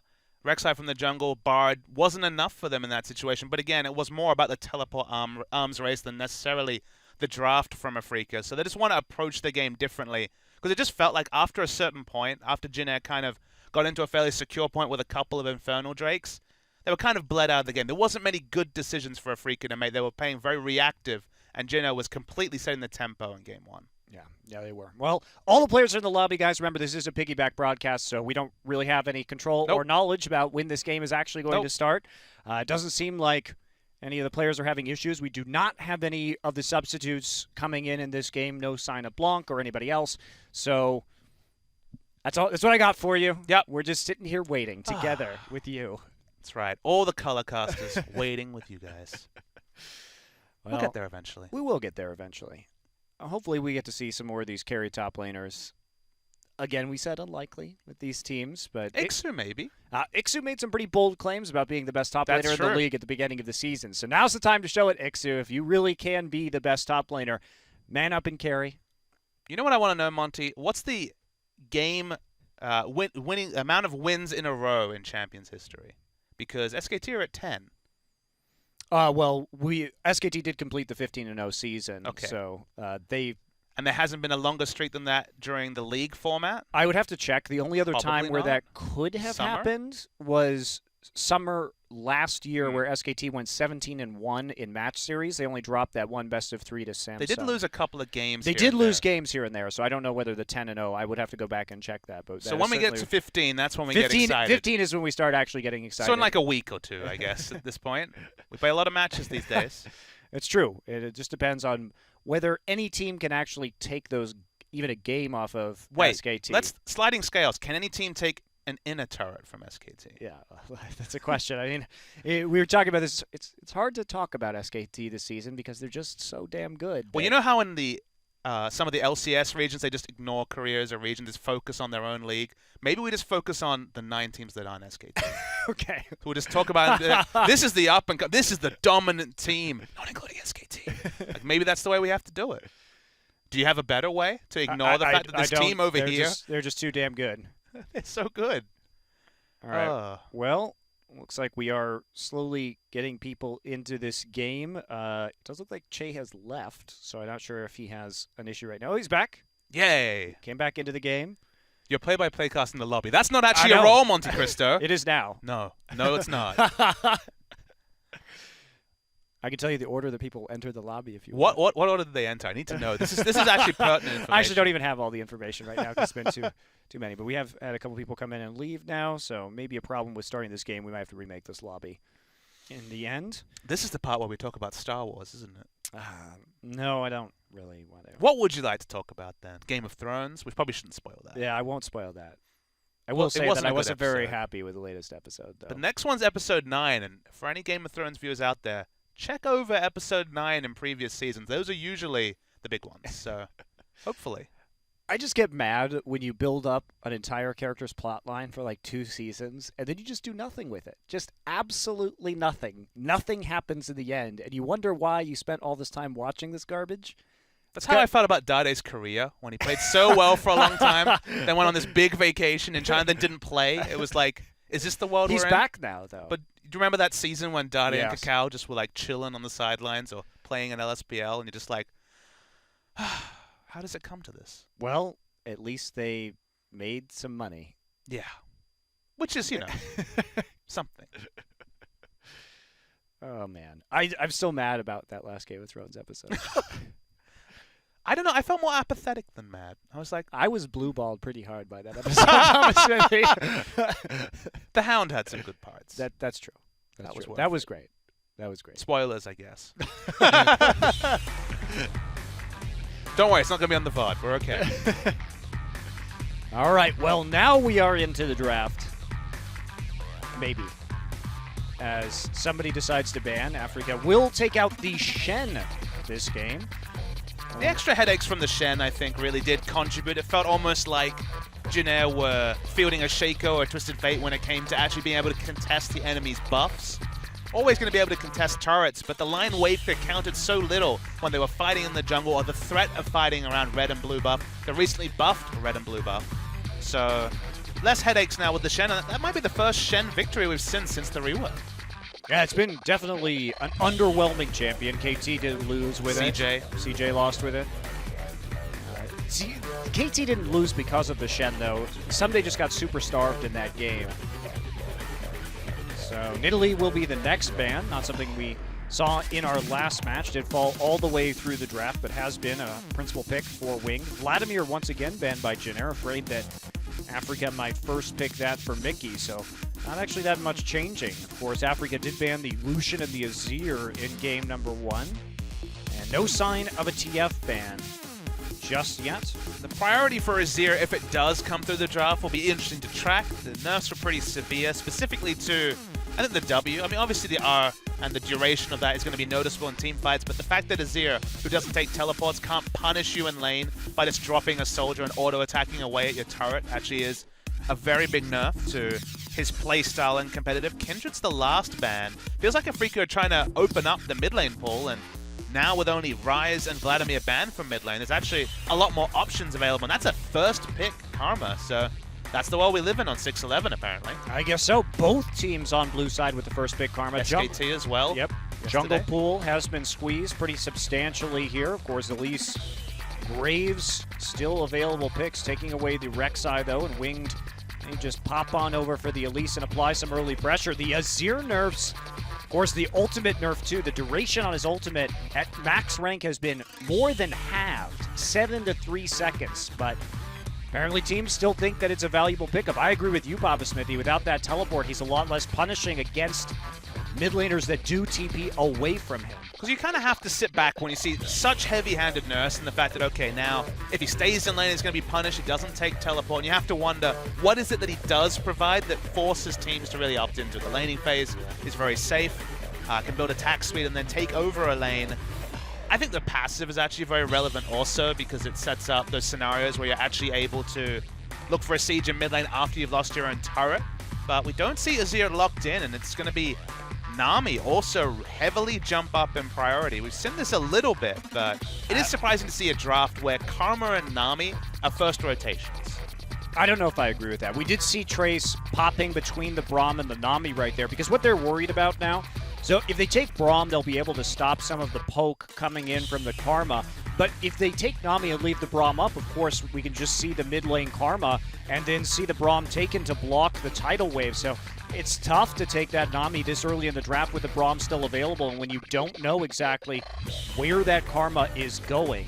So they do take a bit of a risk there. You could see the indecision even up to the last second on the side of Jin Air. And now that they see the Braum hasn't been taken, they're going to take the Ashe, actually.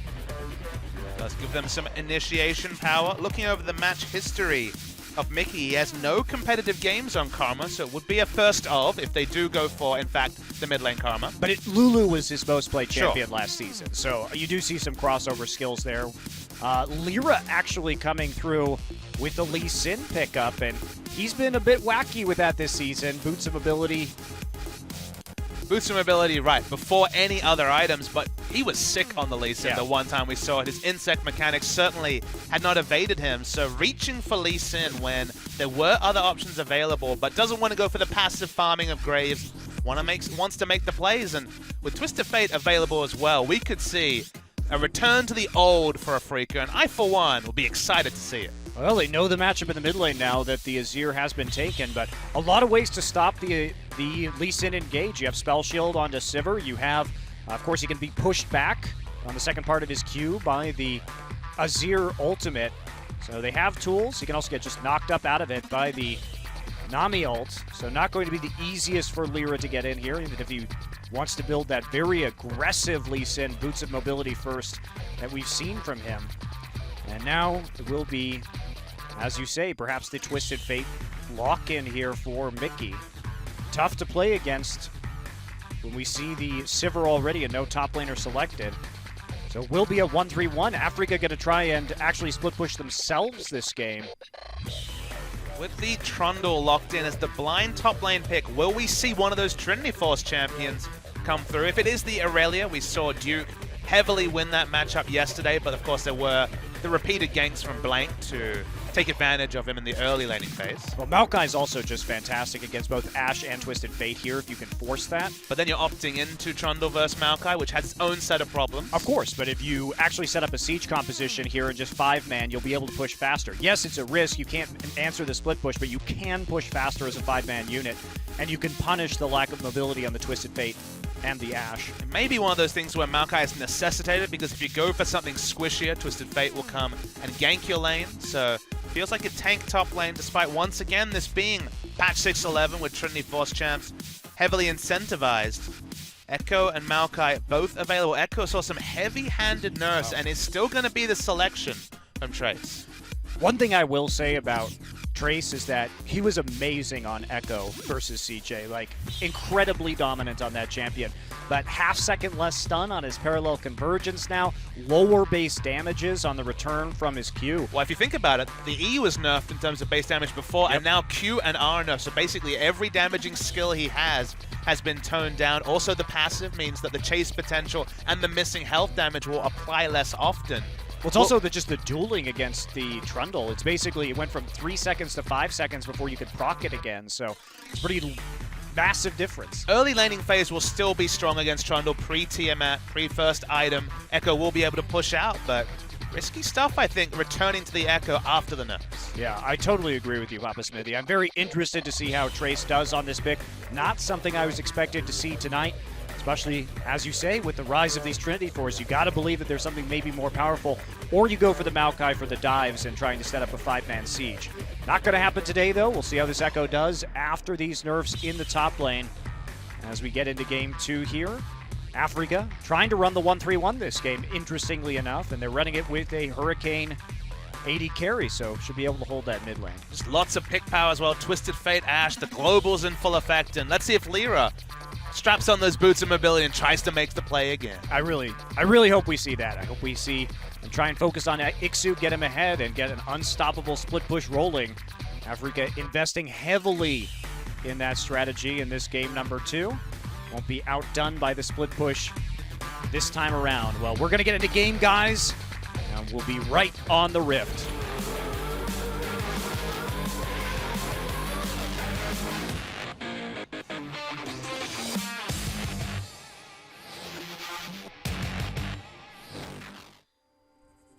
Mountain Drink up first as we head into game number 2. Afreeca Freecs versus the Jin Air Green Wings. Jin Air up 1-0, looking to close this out and improve their record here to 4-1. Afreeca bouncing back with a very different style of composition in this game. Crazily, the pick that we want to track the closest is top lane Echo, which sounds like some sort of ironic statement on a previous patch, but with all the changes, you know, people will say, okay, but it's still Echo, still very annoying, still has great mobility. Looking at the Keystones, and Lyra is taking inspiration from Wings Graves, going for the Thunderlords on the Lee Sin, which may once again show that he wants to do a lot of early ganking. A lot of the power in Thunderlords is front-loaded. You take it for early laning phase and early ganks from the jungle. Also a great scenario to have the Thunderlords. Absolutely, although it is hard, it must be noted, to actually take duels with the Lee Sin because of the Spiderlings blocking the Q. So you can find yourself in a really unfortunate situation if you do try and take that 1v1 duel. See, what you do is you get boots and mobility, so you're there, you get face-checked, and then you hit the Q. Nice. All right, well, be faster. I mean, I really did love Lyra returning to this Lee Sin earlier in the season. Like we said, boots of mobility, early Sightstone, and then Warrior Enchant. So he went absolutely nuts in terms of the damage build on the Lee Sin, which is something that's fun to see, but we rarely see it anymore. But it did result in a win for Afreeca. Afreeca looking for the brush camp. And they're going to nail it. Pilot has to flash very early on. Ignite used, but that's 2 summoners out of Pilot right off the bat, so getting the drop on them. Pilot did hit level 2, so it won't be that punishing as they did take the Gromp, but still brutal early on. And you just feel like this brush, camping the lane brush that aggressive, is the new camping of the river brush. We always used to see Kalista and Braum, for example, camp the river brush, and when a team tried to enter lane, get the stun, try to blow some summoners, getting very aggressive in lane. We saw ESC ever do this to great effect in their last game just a couple of days ago. It's the new cheese, and it seems to be, so far, pretty successful. We'll deny a little bit of CS. It's actually not going to have the biggest effect again because it's the experience game from the Gromp means that it's a little bit more of a wash here because Pilot did have to recall immediately, but the two summoners are the big factor. But the other thing to consider is that because it's only the support in lane, if you do blow both summoners, you can force a push by just standing as the minions walk into lane and force the minion wave to push back, so you get both summoners and usually the lane pushing your direction. In the jungle, though. Yeah, we see right here, Lyra coming in early, has that red buff. Did force winged off the Scuttle Crab. They're not done. Mickey, not going to hit anything, does Gold Card Kuzan, but can't actually hit winged with Repel. Sunflower again coming up to help early on. And Pilot gets a little bit of free time in this bottom side to try and equalize that CS, which he will be able to do off this wave, so he's actually not really behind as a result of that, really at all. I want to mention that when we do see this Trinity Force future that Riot is forcing onto us, things like boots and mobility, Lee Sin, I think will become more common. The snowballing top lane will increasingly become relevant. It's not in the game when it's Trundle versus Echo. Yeah. Too true. Too true. Well, Winged will get the top lane Scuttle Crab here as he heads up. Mickey doing... Oh, look at these items. Oh, we're now disappointed. 2 long swords instead of the... Not often would 2 long swords be disappointing from Lee Sin, but it's just not aggressive enough for us. Could have been a gold value thing in the previous game, It's worth noting. Yeah, absolutely. So, where are the aggressive plays going on next here? Be asked for wistfully in a Jin Air series. Hey, it's an Afreeca game, so maybe Lyra can make it happen. I know that other teams also don't get kills against Jin Air, but I have to see. Trace is already really struggling in this lane. You can see he's had to use 2 of his charges already on the Corrupting Potion and is falling pretty substantially behind in terms of CS. So one wonders about this Echo. Well, this kind of struggle streak for multiple lanes. Winged had to blow the flash, as we saw. Bot lane Pilot still doesn't have his summoners up, so in multiple different ways, whether when it comes to skirmishes 2v2 or just the 2v2 bottom, Afreeca in really a dominant position summoner-wise. Just worry now. If you're Winged, you know, you want to gank the overextended Trundle, but then if there's a Lee Sin there, it's going to die 2v2 with no flash. Especially with that many caster minions, man. That's a ridiculous amount of damage just coming out of the minion wave right there. You kind of have to wait till those go away. We are not even going to give the option in this game. When 6 is registered on Sungyun and Mickey, that's when the fireworks really start in terms of globals. Comeback pretty good for Pilot and Che here.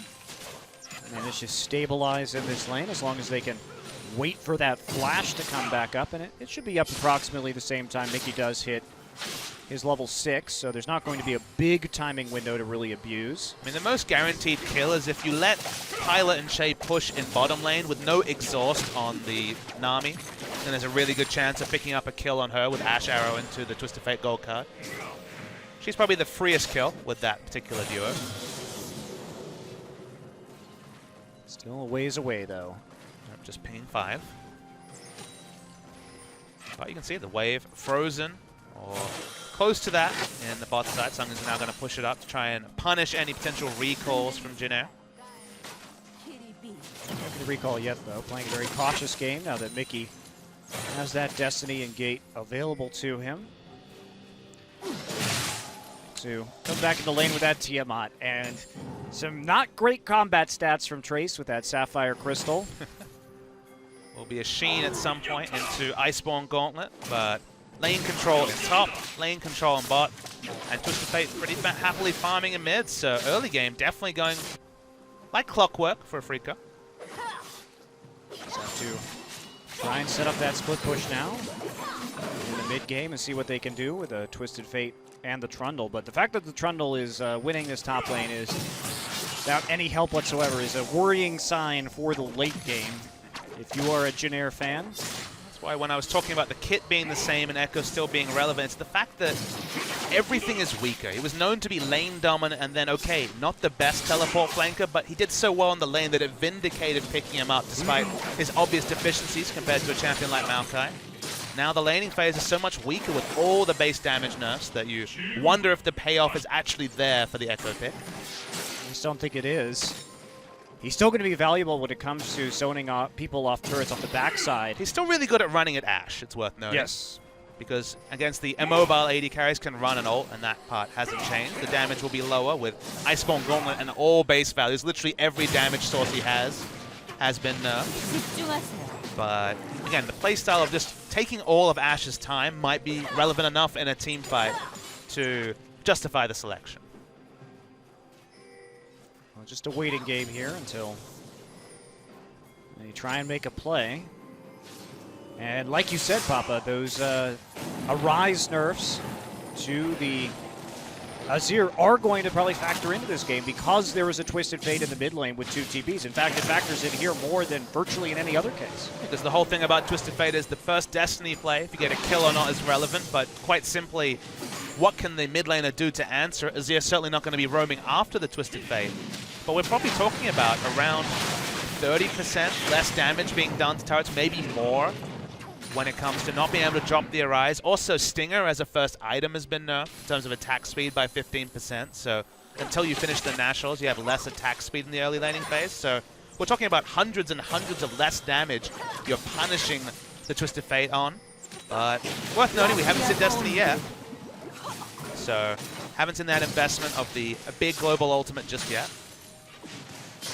Well, did see, of course, the blue buff have to be smited by Wing in his own jungle, so that's one less tool that Kuzan's going to have. Looks like they are setting up for a gank here, courtesy of Trace, who used his ultimate to get back into that top lane, push the wave, and then opened up that opportunity to maybe mess with Mickey. But as it moves forward, he's got to go straight back, and Ixu thinking about intercepting. Trace going to take the cheeky way around, though, reads that play very well. And it's Ring Around the Rock here. Trace will grab that CS without being harassed by the Trundle. Another game where he's pretty comfortably in the hole in terms of CS, though, is Trace. 17 CS down. Not a lane swap to really justify those numbers, but just the matchup on full display. It's about 2 waves, 2.5 waves extra that Ixu's picked up already at 10 minutes. Warrior Enchant complete from Lyra, so not the boots investment at all so far. But his lanes are doing really well, so it doesn't necessarily need to be ever-present to get value out of the Lee Sin pick. You just need to coordinate with Mickey. And they've got such great lanes to do that with. Of course, the Trundle will really soften up that Echo with his ultimate if they dive him at the top side. And the bottom side, they got the arrow to work with. So Afreeca, though, going to translate that advantage in the laning phase into an uncontested Mountain Drake here, which is fantastic for their 1-3-1 split push with the Trundle and what we assume will eventually be a Lich Bane Twisted Fate. Right, be behooved, and wow, Mountain into Infernal. So I saw it 3 series in a row with Cloud Drakes aplenty, but the clowns are gone. And Kuzan. Okay. Well, he's just going to casually sidestep 2 skill shots right there. He looked much more calm than I would have looked in that situation. Panic Flash Cleanse. Yep.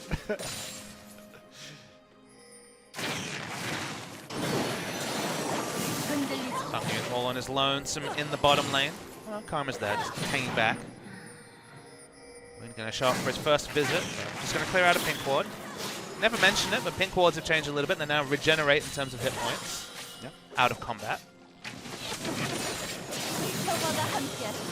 It was a very interesting change, actually, considering that how long it takes to clear a pink ward, and now that you are more likely to have to do all 5 hits in one go, those low attack speed champions that don't get a lot of attack speed, yeah, as you're saying, a lot of time in the late game. It has been dropped to 4 hits, so that's the one little thing. So it's not the 5 hit anymore, but the regeneration is probably It's much better. a bigger thing. So You could bait around pink wards, interestingly. You could do 3 hits and then return in terms of a gank to actually profit, because of course the enemy team would want to try and defend it in much the same way that teams won't quite take down a turret, but use the low turret as a beacon for a turret dive. So things have changed for situations like that.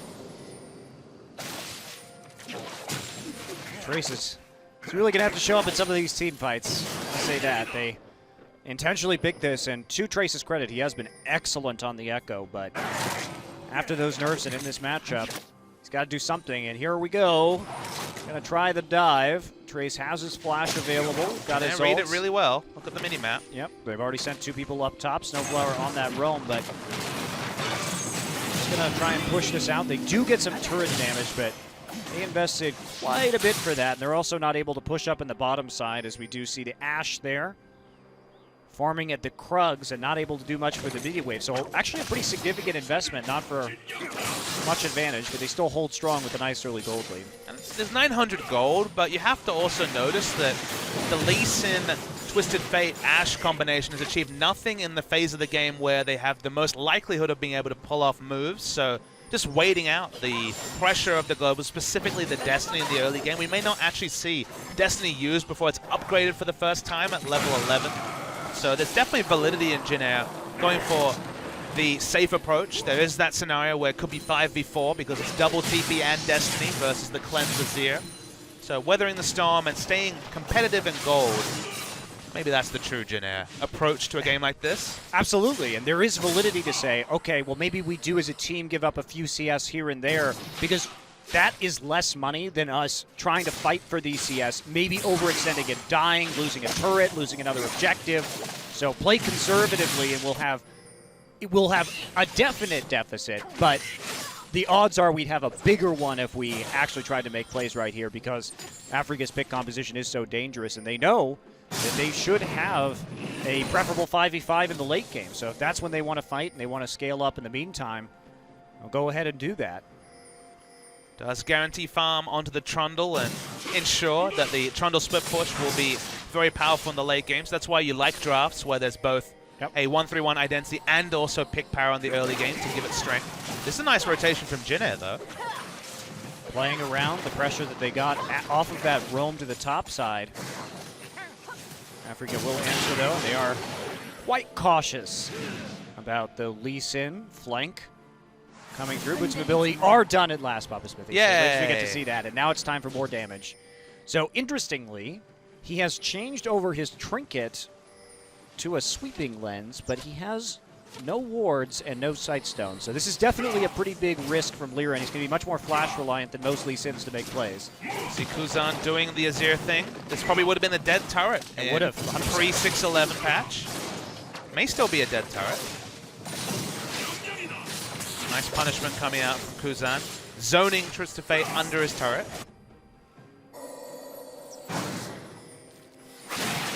Afreeca's peak comp expected to be super aggressive, but it's been very well stifled from Jin Air. This is going to be the first big objective. Mid lane turret goes down suddenly. Much harder to get those Destinies off, and already level 11 and with no investment in that ult yet from Mickey. What I like about this composition, though, is we see this come in just to try and prevent Afreeca from taking some of that minion wave. And Mickey is going to be zoned out there. Kuzan not actually finding a kill. Does have his Azir turret up, so he continues to charge forward and push the minion wave. But what I do like about Afreeca is this is a good draft because there's insurance. Yes. They don't have to get these picks. Mickey can transition from Abyssal Scepter into the Lichbane, and then they can set up a 1-3-1 once Ashe gets the Hurricane. So they can play 1-3-1 here without actually having a substantial gold lead or even from a gold deficit, and there's still not a lot of answers for Jin Air. So they have a better team fight comp than Jin Air did in the previous game. Jin Air also had that execution-heavy comp, but they were kind of stifled for options. Shen needed to ult people, but also initiate, do some damage as well if he was at it. Whereas in this comp, you do have Ixo shredding someone like Trace, speaking of, doing a great job in the lane. The one thing I want to point out, though, is that look at how aggressive wards Jin Air was able to get, despite the fact they had multiple losing lanes. Twisted Fate also can react first to jungle invasions and a Lee Sin jungle. So the fact that Afreeca couldn't get the ganks, although this is the first one. Here's the gank. Gold card gonna hit. Echo ult right back under the turret as the gold card lands. There's a kick. Q also going to connect. And Trace now running for his life. Gold card hits him, and that's gonna be first blood. Mickey picks it up with the wild cards. Kuzan's coming in, forces the flash from Ixu over the wall. But they will disengage. Meanwhile, it's like we are going to see an attempt here at a counterplay on the bottom side of the map. Jin Air. They've got the Infernal Drake to work with too, and Lyra's going to have to walk all the way back down into that mid lane. But teleport coming through. That's right, TP showing up, and there's Ixu. Che, everyone's not here by the arrow. Spell shield as he flashes behind Pilot. Che will still die though. Mickey comes in, makes the secondary play. Wink now in a 1v1 with Lyra, has to be careful. Lyra may have a damage build, but still going to be tough to deal with that Elise. Infernal Drake now leashed by Afreeca, but another TP following up here behind the pit as Trace comes in. And there's a turret down in favor of Afreeca as they take the tier 1 in the bottom side. Trace may have just wasted his TP, though. He's still hiding out in the enemy jungle. He really wants to make something out of this, and they are looking at that Drake. And this investment was to try and stop Drake from going to Afreeca. That would have been Infernal and Mountain for Afreeca. Okay. Trace playing with Ixu in that backside. Wildcards coming in, but are they going to be able to block this? Ixu and Trace going head-to-head right now. Songyun and Vicky going at it, but the Infernal Drake is taken by Winged. And it comes at the price of Trace's life, but they will trade over for Snowflower. So Trace corralled on the side and killed by Lyra. While Lyra picks that exit kill up, he had to watch as Jinair did claim the Infernal Drake. So specifically teleported to stop it being a free Drake take for Afreeca, forced Lyra to back, and thus the Dragon went over. But they do get mid lane turret to answer the mid lane turret that was previously picked up for Jinair, and now have that slight lead in the outer turrets. Well, they got 2 turrets and a kill for a Dragon and a kill right there. So Jinair a little bit worse for wear. And you can see that gold lead really opened up for Afreeca too. So great turret pressure from the likes of Ixu and Mickey.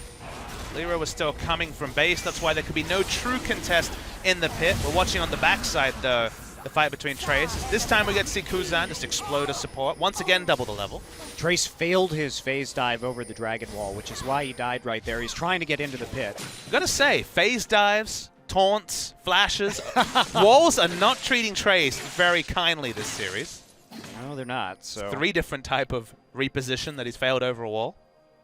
I do understand why he failed that first one. He just looked uncomfortable with the distance on the dash, but that one, I was through a thicker part of the Dragon Pit again. Maybe he was just going for the Hail Mary right there. You can see that Afreeca definitely gone for the Lichbane second, so Zonia's nowhere to be seen for Mickey. Won't even think about initiating with this build unless they have a significant numbers advantage. Speaking of which, you can see Jinair investing a lot of members to try to contest this topside jungle of Afreeca. Yeah, they really want to try and push down the mid lane tier 2. Kuzan is here. They're a little bit quicker. Mickey trying to defend low on mana. Jinair clears out the wave, though, with the help of a red card. They have put up the Azir turret in the mid lane, so they're really trying to use this siege composition. They have to be careful about this Trundle there. There's nobody there to answer for him. But the Trundle doesn't have great defensive wards, so the moment they drop out of vision in mid lane, has to back away. So he's going to go for the split push as long as he can see the members of Jinair in mid. Jinair still committing to this. Q does land. He's going to go on to Wing just for some damage, though, and he ward hops right back next to his Raptor pit. Meanwhile, Trace can't defend against this Trundle to the surprise of no one, and they're not actually going to take that tier 2 turret. So Jinair try and push faster, but they fail to do so.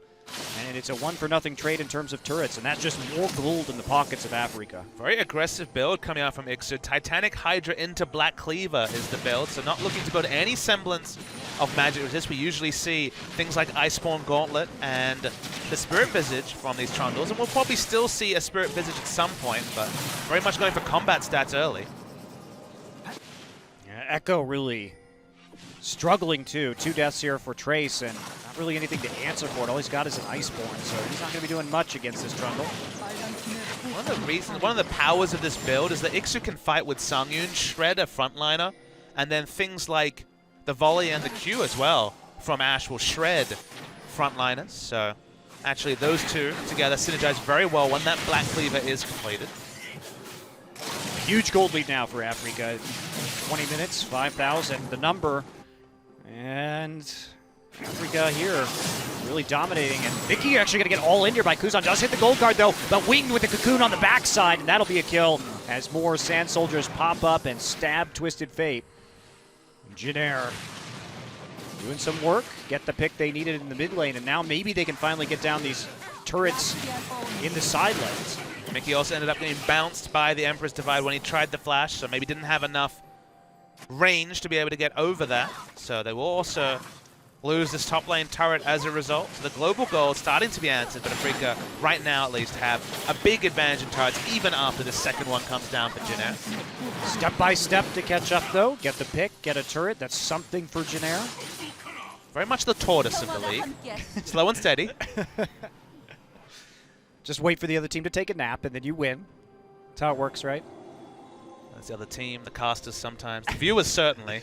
Janair is the rope-a-dope team, though. They surely are.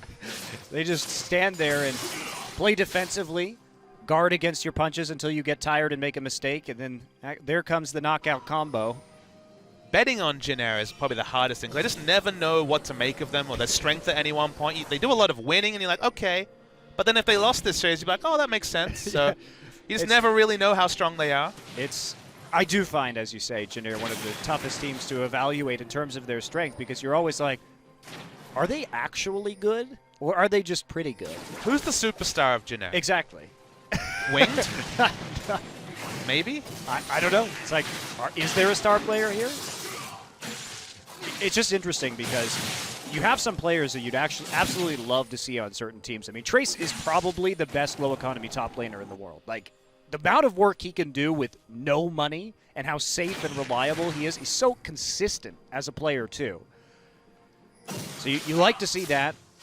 But there's just ever since Chaser and GBM left, it's been a bit of a mystery as to, do they have a star player? All right, Monty, here's Who's your job. Carry? Here's your job. Rank the Janair players 1 through 5.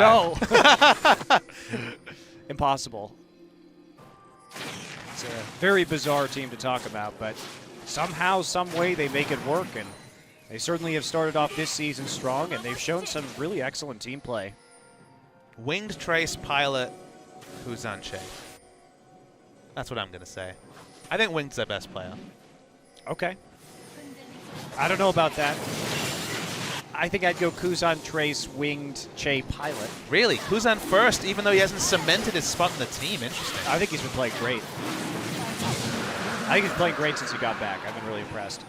Ooh, Mountain Drakeception this game. 3 out of 4 Mountain Drakes. Is that Exception? No, I just said it. Sorry. Are there Mountain Drakes inside Mountain Drakes? Could be. Is it Mountain Drakes all the way down? Isn't there a mountain inside a mountain, Monty? Is it like a turducken where like Mountain Drakes are just like packed in there? Definitely. I like that's where your mind went, the turducken.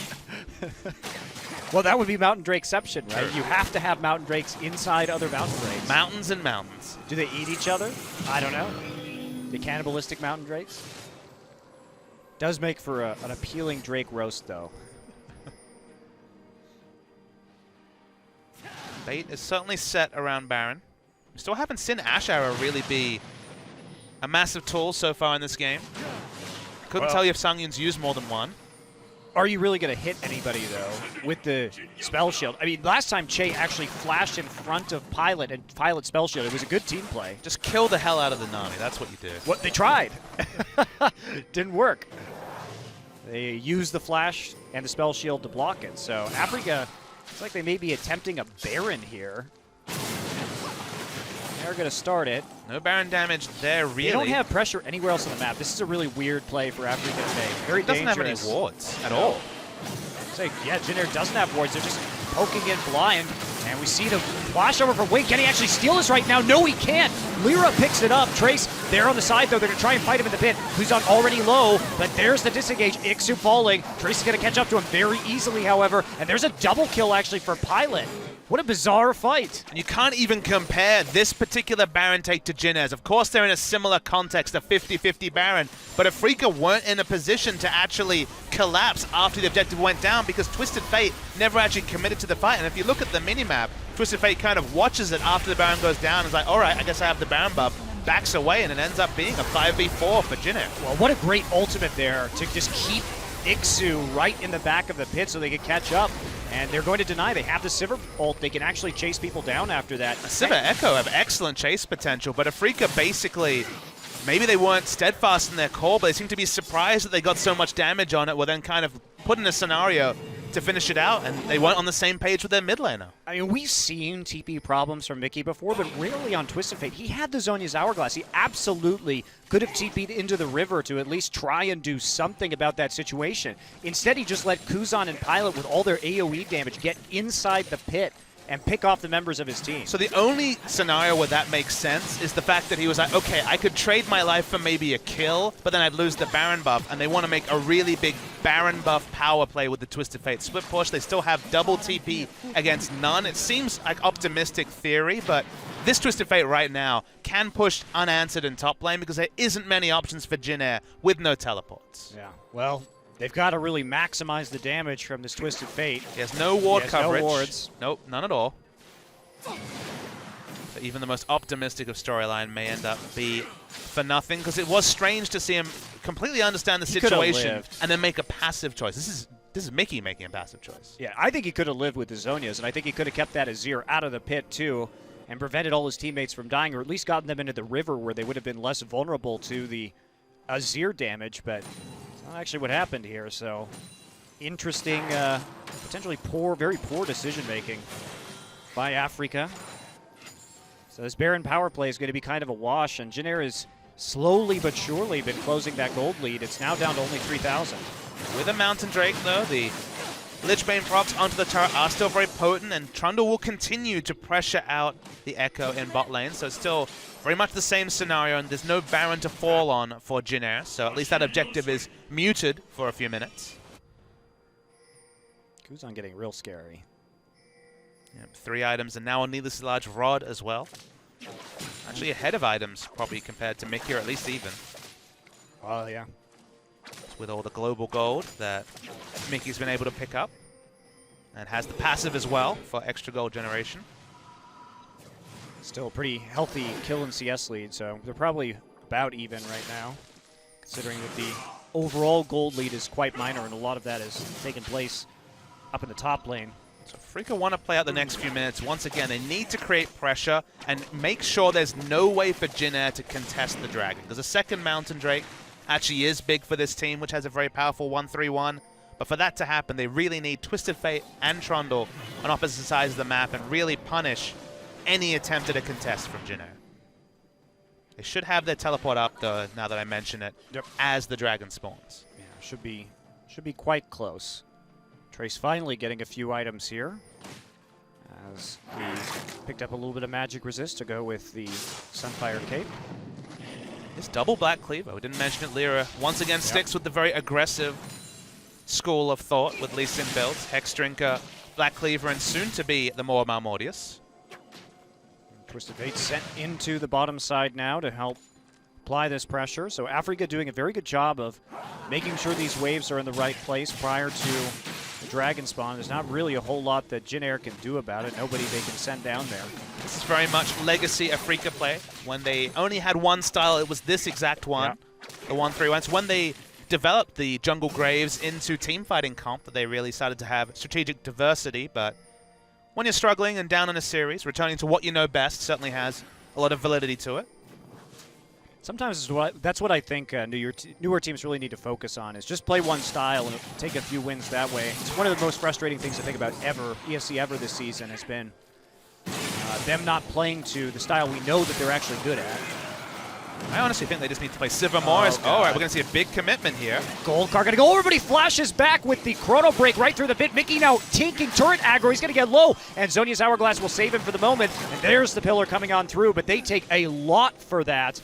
Oh, Jin Air was actually drawn into that top side. They could have actually rushed the Dragon right there and maybe have done something to make that work, but now the split push is already there. The pressure is there. Wow. They try and commit to the top side. Mickey is low. Sivir ultimate has been used, but Pillar going to stop him. Flash traded for Flash, but now they've got the corner onto this Trundle. Ash Arrow just going to swim through, and there you go. We will see Ixu push back with the Azir wall and the tidal wave. Flash Cocoon, beautiful play from Winged. He's going to get that. Execute with the bite.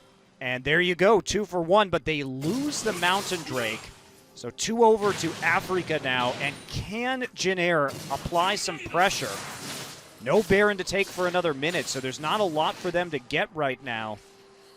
And try for this mid lane once again. It is low. Kuzan wants to chip a couple hundred more HP off this turret and get some gold. But at least can just step up, and there's no way for them to contest this turret. I think Afreeca got too greedy. They tried to still show in top as they were taking the Dragon. Realistically, they could have just backed away. They could have just channeled their recall and then TP'd into the Dragon pit. So it felt like they had a more straightforward option. That's the sort of option Jin Air would have taken, because that's the more safe option. They tried to get everything at the same time and ended up getting chased down. So Janair really committed to that too. A lot of summoner spells used to make that play work, but it does, and we're still in this position where Mickey has just spawned Songyun with a chunk taken out of his HP bar, and they're playing around this Azir turret. They're trying to provide pressure, but Ixu still has his TP up, and then maybe Janair will be able to transition this into a Baron if they're lucky. it's a really heavy damage build from Ixu. He has very little armor, none in fact, so he can actually get shredded by Pilot. He needs to really choose his windows well. They're going to try and make a pick onto Trace right here. Trace gets back into the Raptor Meanwhile. pit. And there we go. We do see the Baron started, but Destiny already down. Gate going to be used right into that pit. And there's a channel on the Spiderling actually for the teleport. They're going to try and rush it down. They're going to get it. Afreeca not there in time to secure it. Now Trace going to turn, takes a big chunk immediately. And here we go. Everybody trying to get in the pit. Lyra is blocked by the Emperor's Divide right at the mouth. And Trace trying to clog it up with the parallel convergence, but they're all getting poked down. They're all getting low. Ixu still at full HP. 5 members solo. They're going to have to start flashing out of this one. Kuzan goes on the other side of the pit. Shifting sands. And this may be a bit of a draw right here. As Trace with that parallel convergence just buys enough time that Afreeca not able to get in and not even able to get a kill. Loses Songyun and can't finish that off. He loses Songyun, but more crucially, lose the Baron in a 1-3-1 comp. Suddenly the 1-3-1 is no longer a realistic win condition. They're going to have to group up and deal with Jinair. And one of the reasons that Azir is still good is that Baron damage. The ability to take down a Baron with the Sand Soldiers has always been immense. And once they had the buff, they had exactly the right terrain to put up the Emperor's Divide, kite back into, and Afreeca could get no exit kills after the fight. Yeah, they tried to get in, but Lyra's actually bounced back by Kuzan's ultimate, even though he was hit by that arrow.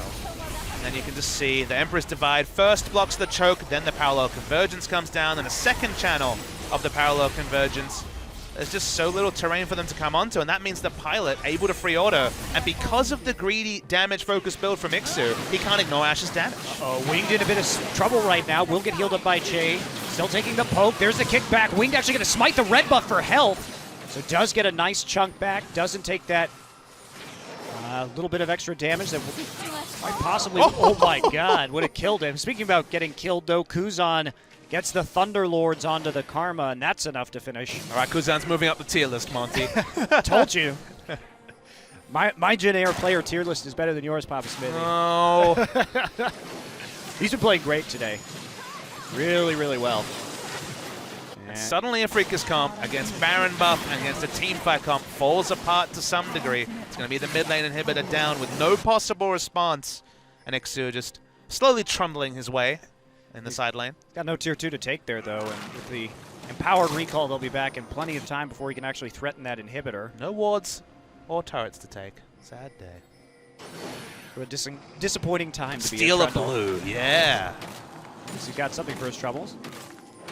Gets the pink ward down, knows he's not going to be seen or in much danger with that little bit of a takeaway right there, but does lose that mid inhibitor. That feel when there was no one to arrow or Twisted Fate gold card before, and now there's a QSS and also Mikhail's as Mickey gets face checked. Oh wow, Wing just taking him to town. Well, Mickey does have a Zonias. Yeah, sorry, the Winged has a Zonias. Well, Mickey has a Zonias and a Flash, and he decided that he was just going to give up on life right there, I guess. A lot of damage onto Winged, but with the cooldown of the Zonias being up to 2 minutes, there is validity that if you're definitely going to die, maybe just hold on to that cooldown. Especially if you know both you and Elise have Flash, and you and Elise both have Zonias, like, you're going to die right there. Definitely. Jinair stay as the 5-man unit they're strongest, and they will not be split up, Baron buff or no, and with the Baron buff they're going to push down a second inhibitor turret and roll on to what is looking like a 2-0 victory. Jinair staying strong. They came back from a 5k deficit in this game, but did get that very clutch Baron as Afreeca unable to contest and really translate their early edge into the kind of pressure they needed.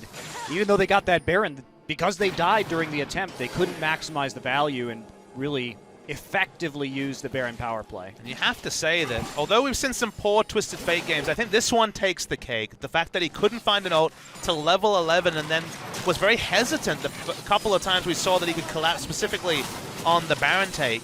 It is surprising to see Mickey just not really commit on Twisted Fate. To be fair to Mickey, he did get the first blood in this game. He did help out the Trundle lane, which is what he really wanted to power up. Very late in the picture. It was very late in the picture. I was more concerned about how he played that Baron with his ult than anything else. Just Frankly. what did Twisted Fate get them this game? The Trundle was already winning before the actual gank came down, so the extra advantages you picked Twisted Fate for, almost nil, I would say, in this game. Not really able to set up that split push. They are going to take an inner turret against the super minions, but Lyra alone here in a jungle against a Guardian Angel Echo who's blocking him up. Nice stun on the Sanyu, and he's just buying time for his team to push down another turret right now. Does enough work there, ties up multiple people's time. And there is going to be a TP from Ixu right here onto that tower, but that's not really an advantage. That's no wave clear of his own, so not able to walk up. That is the last inhibitor turret, precariously low. The one thing he did do was made it so it's going to take another about 45 seconds for the super minions to get into the mid lane, so there's actually very little threat from Jin Air onto this turret, or is about as little as there can be because Afreeca can just sit as 5. But it's just not going to be enough. The poke from his ear, basically unstoppable right now, and they just go to town on the third and final inhibitor in this game. And it looks like that's going to be just about all she wrote. Janelle will just wait till all the minion waves crash into these Nexus turrets and look to finish out the game. They've got the range advantage. They will keep poking on these turrets. But for now, waiting for those minion waves to converge, as I mentioned. So, staying in a nice big spread right here. Not going to be taking too much damage from Afreeca's poke. Trace dodges in, forces that Trundle Pillar to be used, but... And there we go. Kuzan actually caught on the side. Does cleanse out of the arrows. Our last fight, Kuzan going to dodge out. Will he actually go down? No. Escapes into the backline, but Trundle picks up a kill onto Pilot. So stopping that streak. Trace trying to get out right here. GA's already been popped, and he will be the next to fall. So they do grab a couple of kills on the backside. Destiny used, does check the positions of the other players, but he's not actually in range to pick anybody off, and the Azir turret used just for a little bit more safety. So they finally get some kills. You know, they vindicate the build from Ixu. Full damage Trundle, but was able to shred the stats from the Echo and takes them down. But the question is, what are they going to get with this time they're going to have to farm? Because Jin Air can go back, they can pick up objectives like Baron and the Elder Drake when they spawn, and it's going to be very, very difficult for Afreeca to leave their base, even with double teleport and Twisted Fate, just because of the minion pressure. Tough time. Afreeca may find themselves with an Elder Dragon, though, and a chance to come back in this game. Wing trying to contest. So going to go in for the repel right now, thinking about it. Ixu comes in with a Trundle Pillar zone. Dragon at 2200, but Ixu all by himself nearly eats it. Che on the side, though. Lyra looking to hunt him down. Does hit him with a Q. Does pick up the kill. Wing now Zhonya's can't get it, so another 2 down. Afreeca does bounce back. Lyra has to flash. Still dies to that Sand Soldier. And they've got some problems in their base, so Elder Dragon is just going to releash. They can't do anything. Trace trying to delay the recalls right now. They want to win with the Winions. Kuzan dashing in with the shifting stance. Spends his life to do it, however. Songyun runs low on that side. Does take out another kill. Double kill for Mickey. Now Trace here will be the target of the gate. Gold card on him. Flashes back. He's on to Snowflower, Trundle Pillar. But this is the game. They can't actually get back. Too many super minions, and that's going to be it. Jin Air bought the time, and the Winions will take this series 2-0 for the Green Wings. The moment that the team fight around Dragon got close and Mickey had to teleport in, there was 3 waves of super minions pushing on to the exposed Nexus turrets, and enough time was bought. That last salvo where both Trace and the support came in, warded the brush, stopped the engage. Azir suicides just to stop them getting back. Mickey channels his ultimate, doesn't even think to go back to base. And Trace is the MVP of that last fight because the amount of time the Echo bought ended the game for Afreeca. Yeah, really great play, just throwing themselves one by one into the meat grinder, but because they went one by one, they bought more time in the end, getting the damage down to stop the recalls, and it was just a horde of super minions pummeling the Nexus. Kuzan well ahead of everybody else of that champion damage.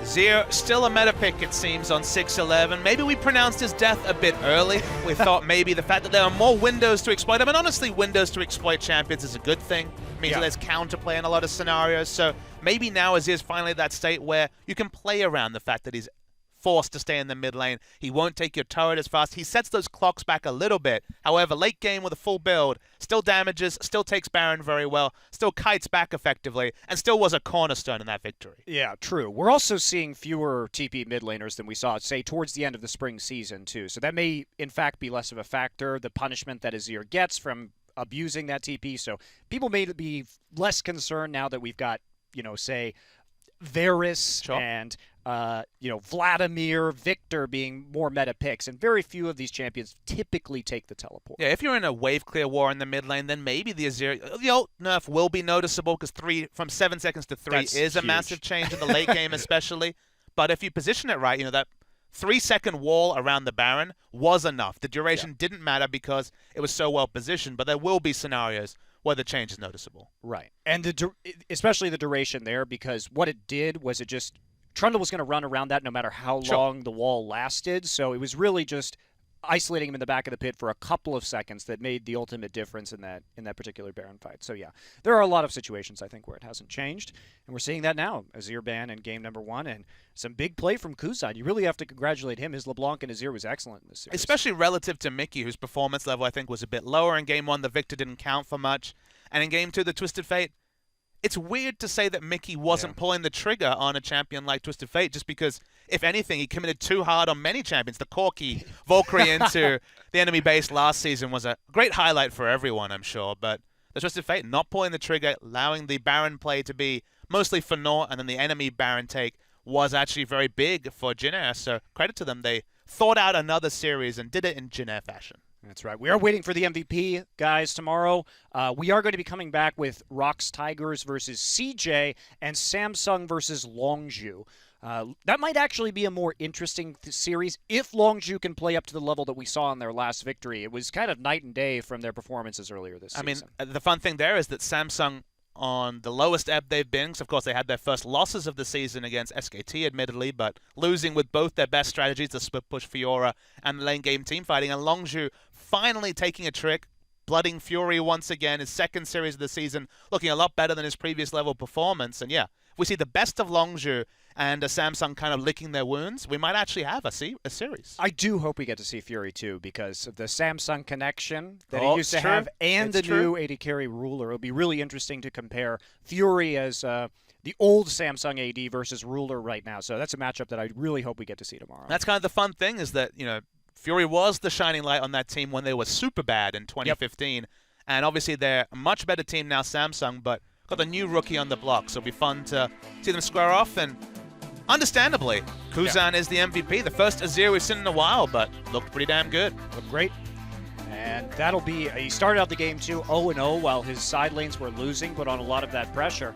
Kuzan already at 200 MVP points, despite the fact that Blanc has played more games than him this season, really. So, bit of a surprise. That might be a trend that ends now, though. There's 2 series in a row where Jin Air has had Kuzan in the lineup, and it looks like he's really lifted his level of play. And he wasn't a problem last season. He was, in fact, one of their best performers. So it's surprising to see him not there, but maybe now he feels like he has to fight for his position because Blanc got his shot off of the back of his excellent solo queue rating, but Kuzan seems to really be on a great wavelength with the rest of the team. Absolutely. You see him here cutting off Mixu. That little topside play. And then this play, I think, was great from Kuzan. You watch the way that he plays around this Baron. His knockback, and then just everything from Jin Air clogging the choke point, soldiers, parallel convergence, fine Snowflower right here. There's a Thunderlord's. Holy damage. Proc for you, Karma. And then we're going to watch the end of the game. Remember, this is where Mickey channels his teleport in as the Winions do the rest of the work. On the minimap, we see Kuzan going for an engage. He knew that he would fall doing this, but it bought so much extra time that, well, turns out 3 waves of super minions, pretty strong. And this is what I love about Jin Air's shot calling. It's just the confidence to end the game there, and the way that they come in one by one, the way that they delay everybody. Even the echo there by Trace was super good because it popped him right back to the person who had the longest recall channel to try and get back, and just really well played by Jin Air at the end. Great, really good shot calling. But then now you want to see that matchup. SKT versus Jin Air should be super interesting because Jin Air follow their drafts and play smart. SKT do that to the nth degree. How will they match up? We expect SKT to win, but will they actually at least be able to pull out the games, take some inner turrets, trade objectives? Because Doesn't seem like SKT trades much these days. They just take. Yeah. Smash and grab is what SKT have done 10 games in a row. I mean, they did have a 20,000 gold lead at 21 minutes yesterday. That was pretty disgusting. I have not seen that level. It was a perfect game, too. There's not really much you can say about SKT right now because they're both beautiful and frustrating because from an analyst perspective, you and I talk about this. They're beautiful because they do exactly what you want them to do, except they do it even better than you thought was possible. So they take more advantages from a situation where you want them to take an advantage. But, of course, they're very frustrating because they are so damn good. Well, we'll end on that note, guys. Again, Rocks Tigers versus CJ tomorrow, and also Samsung versus Longzhu. So we will see you then. For now, it's me, Monty, and Papa. We'll also be here tomorrow for another best of 3, a couple of them for you guys. So thanks a lot for watching, guys. We'll see you later.